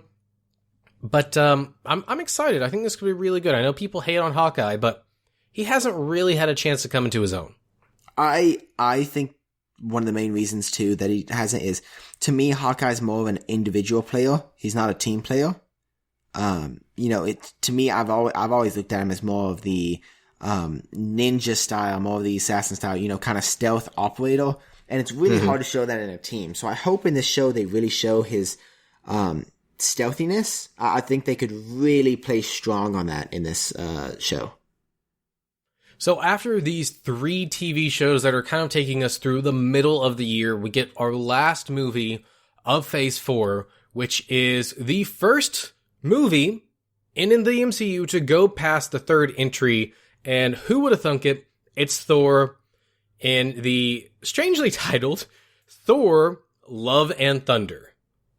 So our cousin texted us because he was following Zach. They know who Zach is. Oh, sorry. Yeah. I mean, it's been a while, but I'm sure you guys remember. He was following a live feed, of people commenting what they're seeing at Comic-Con. And I remember him texting us and saying, "Hey, you guys, Thor: Love and Thunder is coming out in, November 5th, 2021. And I thought, I really don't like that name. I really don't like that. And I was really disappointed. And then about 10 minutes later, he sends the picture of the logo, and I was like, I really like that logo. I really, really like that. Yep. Yeah. So the news kind of broke before Comic-Con that Taika Waititi had signed on to direct Thor 4. That is the case. He will be coming back to direct the team. And the logo, similarly to how Ragnarok was a throwback, this is another throwback. It looks like a different version of 80s rock than the Ragnarok one did, which is, I think it's really cool. Now, there has been a lot of details talked about this already, which is a little surprising given how far ahead it is. The love part of this title has to do with Valkyrie. Valkyrie is now Queen of Asgard, and she needs her queen. Yes, you heard that right. Valkyrie is going to be the first LGBTQ character openly, at least superhero, in the MCU. And I guess at least part of the movie is going to be devoted to her finding her love interest. Interesting. I didn't know that. I knew that she was going to be the first LGBT, member. I did know that. However, I didn't know that's what the love was kind of associating to. Which that's an assumption on my part. Yeah, but okay. If it's titled Love and Thunder, Thor's the thunder, Valkyrie's the love, it's not hard to make that connection. Yes, but, there was also another surprising announcement with this movie. That's true, and it could be referring to that. The other big announcement with this movie is that Natalie Portman is returning. And if she was on stage and they go up and they hand Mjolnir to her, right? And she holds it up. And did they say anything about this, Caleb? This is the part that I'm kind of confused about. Is she going to become Lady Thor? Be confused no more. They are indeed making Jane Foster Lady Thor as they did in the comics for Thor: Love and Thunder. Natalie Portman is back. I don't know what magic they did to get her back for this. Maybe it was because she liked Ragnarok, but she is back. She's going to be Lady Thor, and they have been very specific about this. She's going to be quote-unquote Mighty Thor, not Lady Thor. I guess they don't want her to seem like lesser than Thor, although I don't think Lady Thor makes her sound that way. It's a better distinction than Mighty Thor, because Thor is also the Mighty Thor. But anyway, yes, she will be Thor in this movie. Does that mean that Chris Hemsworth is losing the Thor powers as he did in the comics? I don't know, but he's in the movie. Or does it mean that there's going to be two Thors? He's going to hold on to Stormbreaker, and she's going to be the one to use Mjolnir now. Well, Mjolnir went back to the past. But did it? Yeah, Cap took it with him. Yes, however, I don't think they give her Stormbreaker. I don't know what they're going to do. There's a lot of questions with this one, with that reveal. I mean, it really could be anything. I know that it's supposed to be taking inspiration from a specific run. I think it's called The Mighty Thor. It was one of Thor's relaunches. I don't know much about it, but it is, again, a much-loved run on the book. And so I guess you could check that out if you wanted to know more. Now, how do you feel about Natalie Portman specifically being in this role? So Courtney hates this. Like, she is super against this. She hates what Natalie Portman did in the other movies. She really holds the stuff Natalie Portman did in the Star Wars prequels against her. I have grown to like Natalie Portman as an actress. I think she's really good. I think I don't know if I'd say she phoned it in on the first two, but the role wasn't her best, and I think, honestly, it's down to the writing. I've never seen her get bulky for a movie. Not that Lady Thor has to be bulky, but she has to feel sturdy, I think. I'm curious how that's going to look. I'm curious how they're going to do the costume, because Lady Thor has a helmet, and a big thing about who is Lady Thor was, it was a mystery. Nobody knew who she was, and part of it was because of the helmet. I guess they've already announced Jane Foster as Lady Thor, so I don't know if they're going to be playing that aspect up in the movie, or if she's even going to have a helmet. I don't know. I think, can she pull it off? Probably. I've never seen her play a tough person. Yeah, so, that's my thing.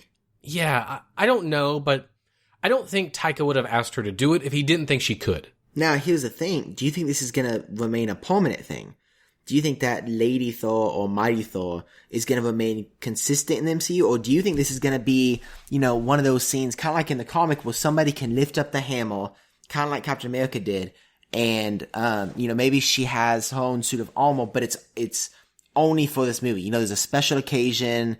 Maybe it's a different universe, considering that this movie is following Doctor Strange in the Multiverse of Madness. Or do you think this is going to be kind of a lasting thing? Honestly, I could see this going either way. I want to say it would be lasting if I didn't think that Taika was having so much fun with Hemsworth. Because if you take the powers away from Hemsworth permanently, what's he going to do? I think story arc-wise, it would make more sense. Because I feel like he was kind of done after Endgame and during Endgame. Like, that was a good conclusion for him. Mm-hmm. So he could lose the powers and go someone else permanently. But even if they do that, even if it's quote-unquote permanent, I still think Hemsworth will be around doing stuff, and I think eventually he will get the powers back. Okay. I'm calling it right now, okay? I think that Thor is going to lose his arm in this movie. I'm calling it now. You think so? I think so, yes. And actually, I think that's gonna be how... I think this is actually gonna be Chris Hemsworth's last movie as Thor. Okay? And I've actually been thinking about this a lot since this announcement. I think that he is going to... Okay. I have mixed feelings. I want to say this is going to be the last movie that's going to be Thor, but I also think he might actually be Thor in Guardians 3. However, I feel like that's how Natalie Portman's character is going to receive the powers. I think that Thor is going to be in a battle or something, and his arm is going to get cut off just like in the comics. And I think that, she's going to try to protect him or something like that. And that's kind of where the love aspect comes from. But then as she's, trying to protect him, she deems herself worthy. And so as she deems herself worthy, I just think that she's going to kind of embody Thor. And then Thor's basically going to just allow her to have it. Not saying that he might not take it back. However, at the end of this movie, I don't think Chris Hemsworth will be Thor. I mean, it's possible. I would be more likely to think that if he didn't love Ragnarok so much. I mean, he's gone on record saying how kind of trapped he felt in the Thor role until Ragnarok. True. And he really enjoyed that, and Taika really enjoyed that. So I don't know if he's quite ready to get rid of that yet, but he could. And, you bring up a good point. Where does this fall in line with the Guardians stuff? Because at the end of Endgame, he went off with the Guardians and said, as Guardians of the Galaxy. Is that here? Is it Guardians 3? Is Guardians 3 set before this? Who knows? They didn't announce it. It's not part of Phase 4, so we're not really sure how that fits in with this. So, Caleb, why don't you give the big surprising announcement that nobody expected? All right, well, I do want to point out briefly, real quick before that, as I've kind of mentioned, there's a lot of glaring omissions here. There's a lot of stuff that me and you had dated that is not on here. Mm-hmm. There is no Black Panther 2. There's no Guardians 3. There's no Ant-Man 3. There's no Spider-Man 3. There's no Captain Marvel 2. There's a lot of big movies that are missing here.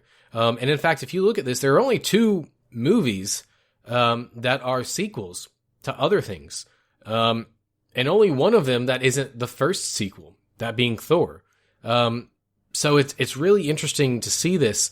At the end of the panel, Kevin Feige did say, Black Panther 2, Guardians 3, Captain Marvel 2 are all coming, but they're not in Phase 4, which means they'll be in Phase 5. Along with, he name-dropped Fantastic Four. Yes, they are coming. No, there were no details, sadly. He also said something along the lines of, we don't have time to talk about mutants. Confirming again, X-Men are coming at some point. We don't know when. He did say in interviews afterwards that what they do with them is going to be different than what's been done before. But the news you're talking about, Jacob, that came out of complete left field, is Blade is returning to the MCU. Not only that, but he is going to be played by Mahershala Ali. Which is the same guy that played Cottonmouth on Luke Cage. That is correct. So, couple things about this. Mahershala Ali, I don't know if you've ever seen him in anything besides Luke Cage. I have. He is phenomenal. He is like Class A actor. Now, interestingly, did you know that he called Marvel about this? I did, which is surprising because I wouldn't peg him as that kind of guy. Yeah, so for those of you that haven't heard, basically after he won his, I think it was an Emmy, a few weeks later, he called Feige or Marvel, whatever, and basically told them that he wanted to play Blade, and Feige said he was all for it, and they started the stuff right then, and then here we have the announcement. So that's super exciting. This was not rumored, some of these other stuff we've known about. We've known about the Eternals, we've known about Shang-Chi, we've known about some of these TV shows. However, unless I just didn't see it, I don't think it's been rumored about Blade at all. People have said that they wanted him back in, but no one, I don't think, actually expected it. Nope, I certainly didn't. I know people have been calling for Wesley Snipes to be back in the role. I think he's a bit old for it now. Not in the same physical condition to do it correctly. Mm-hmm. But Mahershala Ali is fantastic. And the big question now is, what does that mean for all the Netflix shows? Because he played Cottonmouth. Is this saying that the Netflix shows aren't canon? Or is it one of those cases where they use the same actor twice, which has happened before, and it's just coincidence that they look the same? I think this is official that they are not canon anymore. I was looking at some interviews with some directors and, just some people at Marvel, and they would talk about how, yes, they would like to include, Daredevil and Iron Fist, in the future. However, they don't think it's going to be the same actors. And I agree. I just think it didn't do as well as they thought it would. Especially, the Defenders. And so I think this is a move that, yes, they would have loved him to play Blade, and they're glad that he called. And so this is also a good way to kind of distance themselves from those Netflix shows that weren't made by Marvel Studios, but by Marvel TV, kind of like you said in the past. I'm going to lump this in with the Inhumans, where until it is officially broken and declared not canon, either by Kevin Feige or by them, the same characters reappearing with different actors and different histories, I'm going to say that this still happened. They're just not going to talk about it. Okay. Now, all of these announcements kind of beg some questions, Caleb. Right? So I... Do you want me to beg? Is that what you're waiting for? Yes. Get on your knees and beg. No. Plea for your life. No. Okay, fine. You've begged enough. So, everybody has to remember that D23 is still this year. So, having Marvel, Marvel is a property owned by Disney. So, obviously, they're going to be there and they're going to have some things to announce. So, what do you think is missing from this? Do you think that there's another movie or something in here that they're not showing and they're saving it? Do you think that there's more shows coming to Disney Plus? Or do you think that they're going to actually go ahead and show Phase 5 as well, but at D23? Neither. I don't think there's anything left in the Phase 4 slate. And I don't really think they're going to be talking about much at D23. If they go, I think they're going to be revealing more stuff about these properties. And potentially maybe updates on X-Men and Fantastic Four. But other than that, I really don't think they're going to be talking about anything else. You really don't think there's anything big that they're trying to hide as a big reveal there? No, not aside from the things I said. Okay. I think the biggest thing, I'm kind of on the same boat with you. However, I think the biggest thing is, I think they're going to drop a logo for Fantastic Four or something at D23. Not, saying, oh yeah, here's the movie date or anything like that. I just think that they may mention it. They might mention some casting. I don't think so, but I do think that they'll drop a logo for either X-Men or Fantastic Four. Part of me wants to say that there's a hidden movie in 2020. It's just hard to believe that there's only 2, when they've been putting out a lot. But at the same time, this is a lot of news, so I don't know if there actually is. There's no way. There's no way there's a hidden movie here. There would be no reason for them to hide a movie. Black Widow's been filming, so it would have to be someone that comes out later in the year. And they've already got Eternals in November. There's no way. Well, anyway, my other question is... Well, I wanted to mention, even if they do reveal a logo at D23, it's not going to be the logo they go with. So it's not going to matter. Because some of these, they've already revealed logos. Like for the Falcon and Winter Soldier they had. For WandaVision they had. And the logos that are here and what I'm assuming are official are not the same logos they unveiled before. So when you're that far out, even if they reveal a logo, it doesn't really matter. It's not going to be the official logo. But let's be honest, it really doesn't matter. It's just going to get people pumped. True. You know? Like, it really doesn't have to be the same logo. No one's really going to care. Just the fact that it's even showing up on the same screen that has Marvel Studios on it is going to be enough. Yeah. This also brings up the question, let's take a few steps back, to a while back whenever Fox owned the X-Men. They were producing a little movie called New Mutants, which was supposed to be a horror movie. So what does this mean now that Marvel owns this? Is New Mutants still going to come out? Is it going to come out on Disney Plus streaming service? Is it going to still come out as a Fox property? And that's going to be the last movie that Fox kind of gets to keep the revenue from. We haven't heard anything on it. And there was a trailer it may have been last year or the year before that dropped. So, what do you think? Well, man, that one's really up in the air. There have been reports that said, yes, it's still releasing, but who knows? Even if it was releasing, I don't know if Marvel would put it on their slate because it's not Marvel branded. It's not MCU branded. Mm-hmm. So I think it could still be releasing in theaters without that. Honestly, it could go on to Disney Plus, or they might not release it. I don't know why they wouldn't at this point because it's free money for Disney.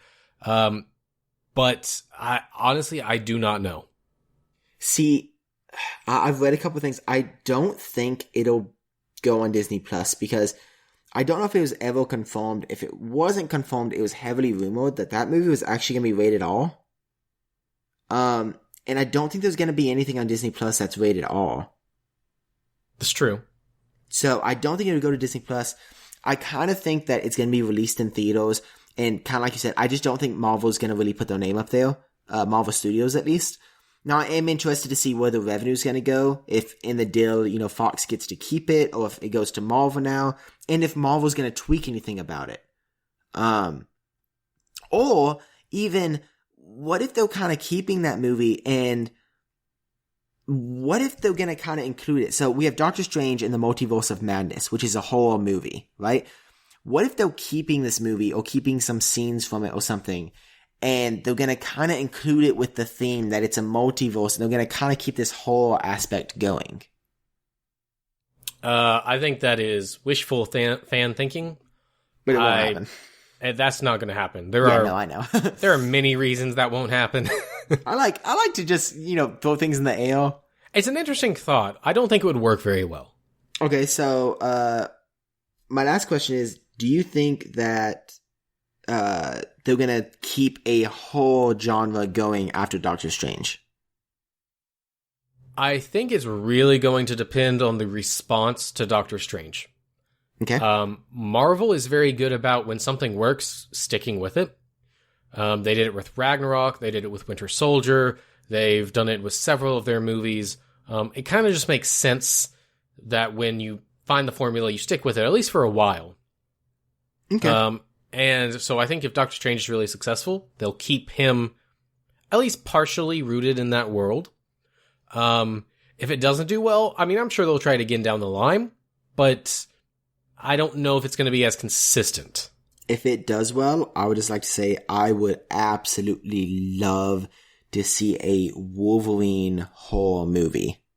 Well, you say horror. I think if they do Blade is going to lean on that horror aesthetic a bit. Oh yeah, definitely. I don't know why. I just think it'd be so cool if maybe when they introduce the X-Men, they kind of introduce it as, they're scary. Like the Avengers don't really know what's going on. And Wolverine is literally the perfect mutant to do a scary tactic with, Mm-hmm.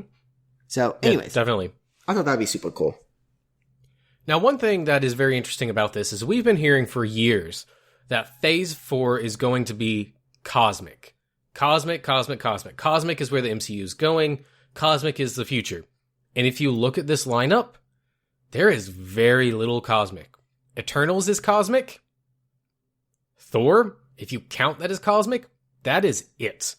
And honestly, I don't really think of Thor as cosmic. It's more just space, but a different kind of space, not cosmic space like Guardians.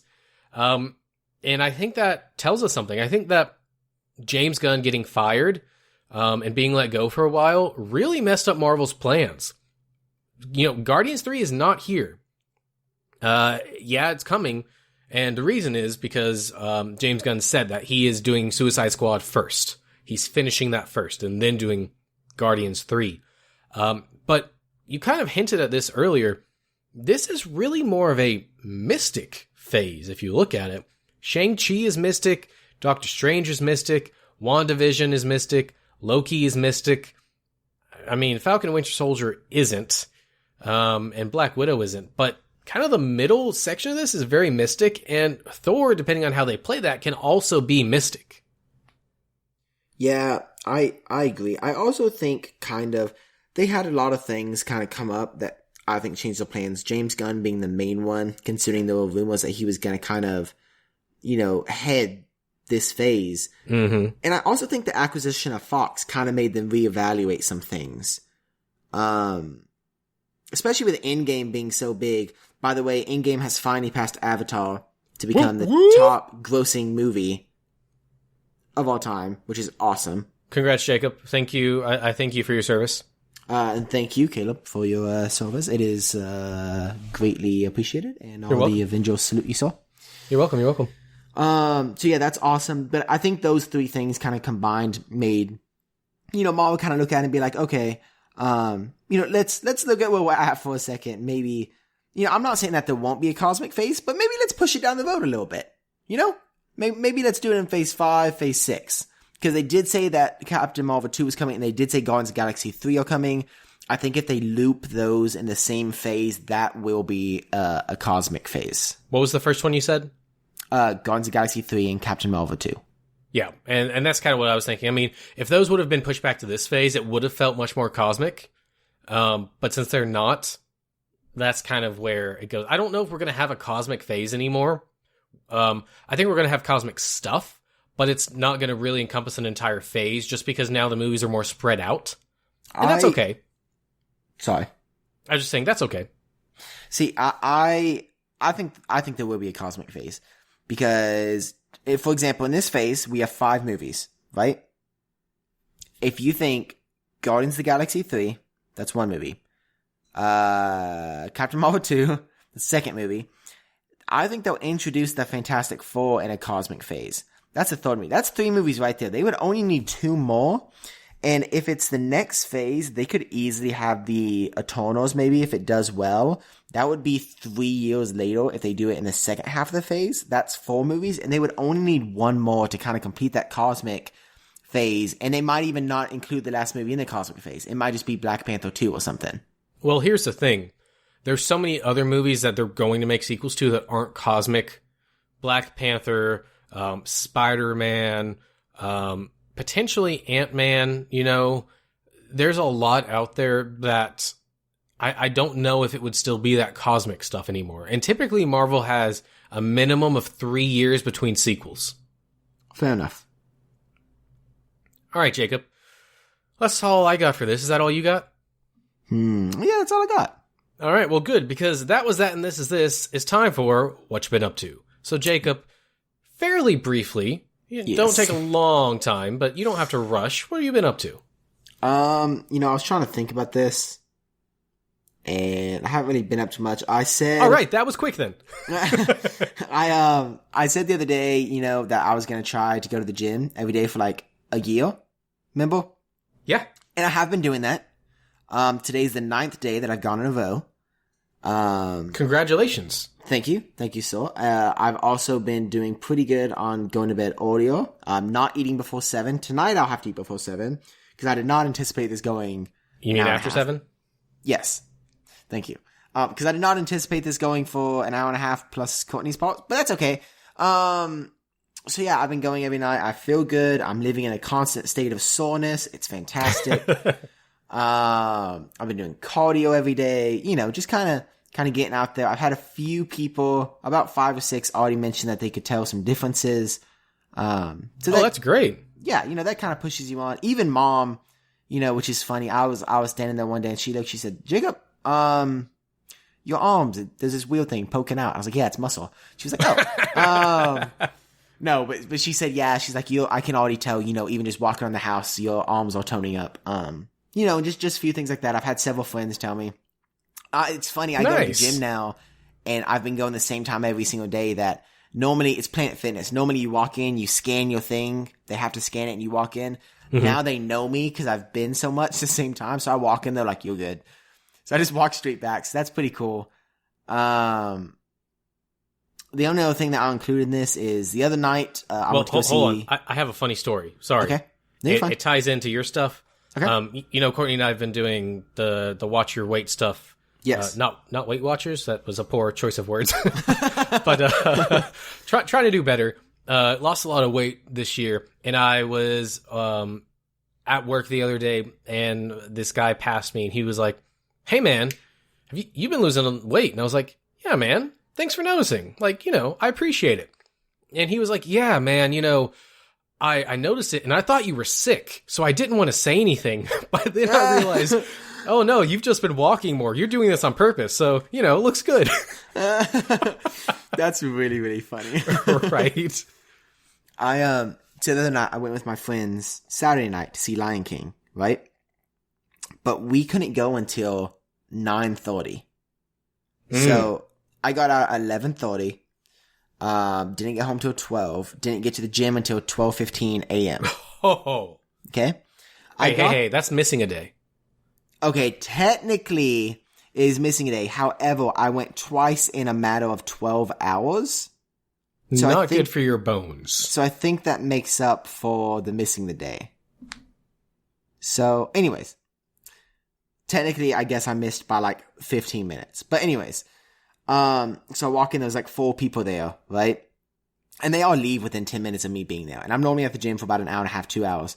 And they all leave. So I'm the only one. I have this entire Planet Fitness to myself. Like this massive Planet Fitness with like 60 treadmills and hundreds of other machines. And there's one walker there, cause it's like 1 a.m.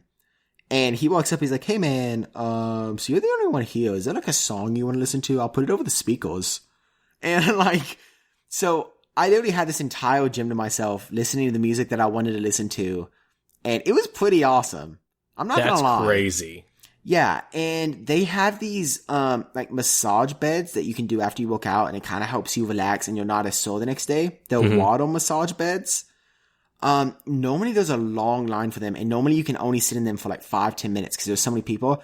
I got to sit in it for 30 minutes before I left. Maybe you should go at 12:30 every day. I'm thinking about it because that night was the best sleep I have gotten in years. I mean, I don't remember the last time I slept that well.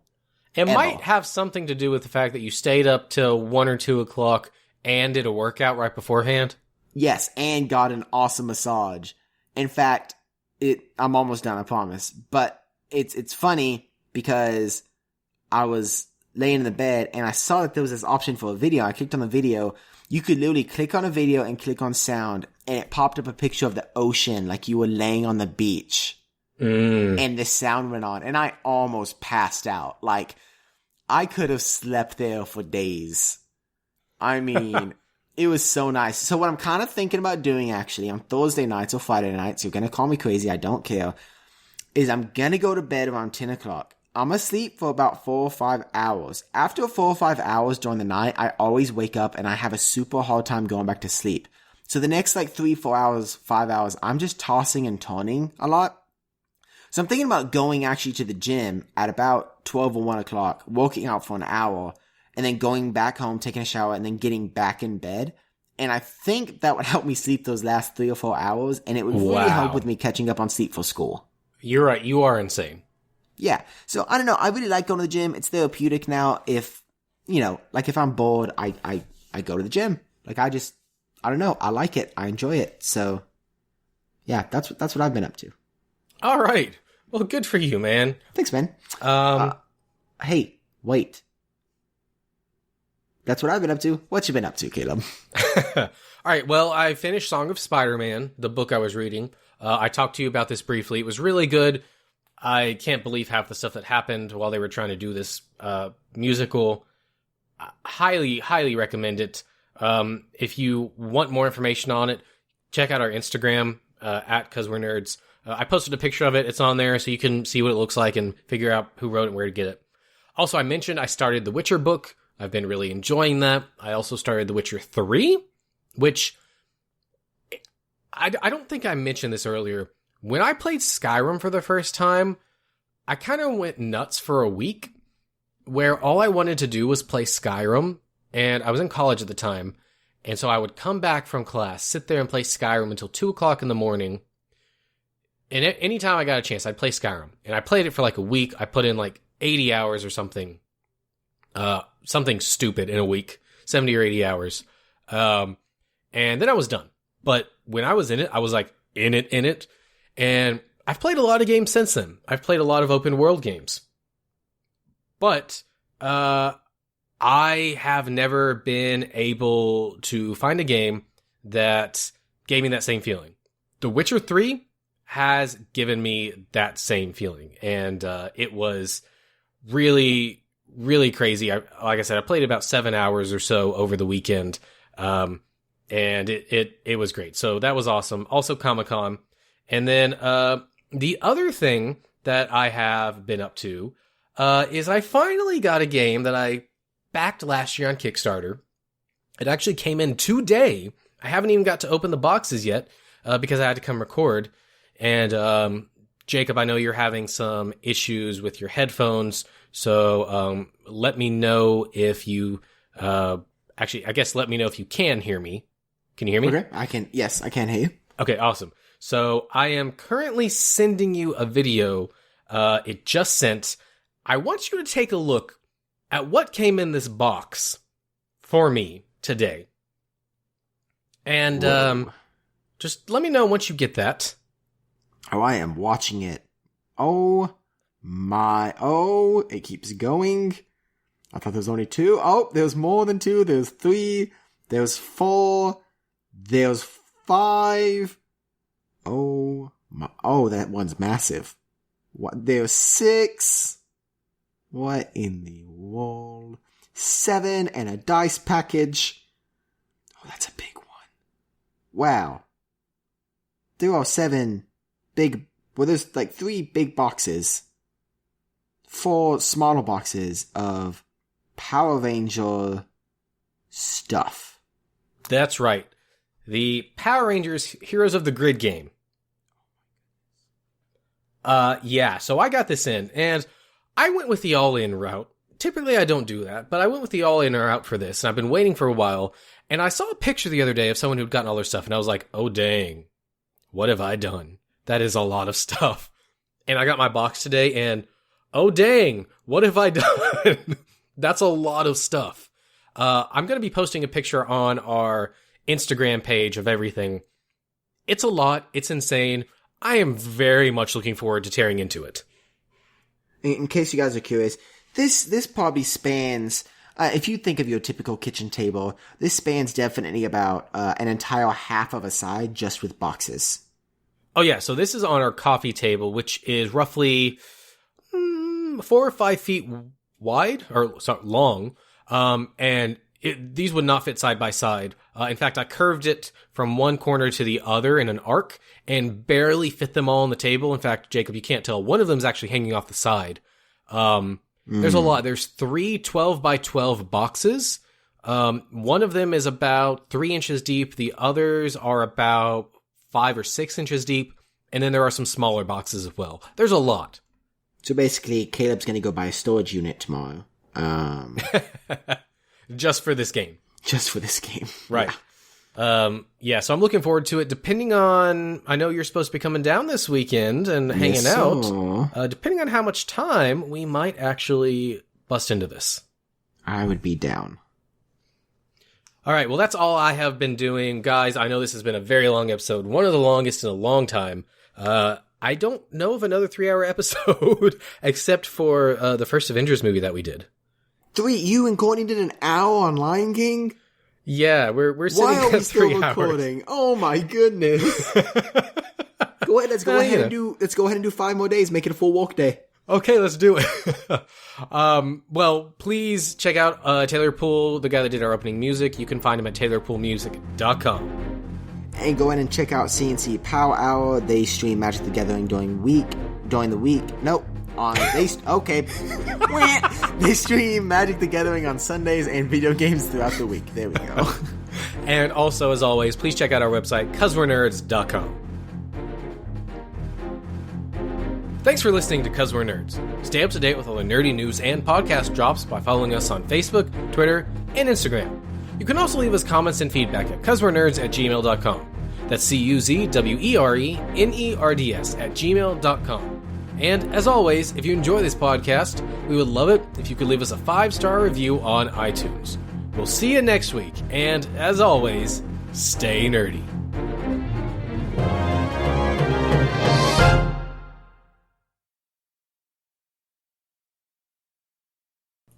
So they look pretty bland. However... Oh my, this video is not going to be the best. Are you exporting the audio? Yes.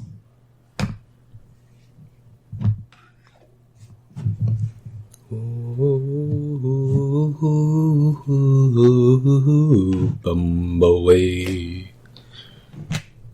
Oh no. Okay. Okay. This video is actually really bad. Away. In the jungle, the mighty jungle. Don't judge me. The Jacob sleeps tonight. I sent it to you. In the jungle, the mighty jungle, the Jacob whines tonight. So obnoxious. I'm just kidding. Oh, I just realized we're still recording on Clean Feed. Oh. That's really funny.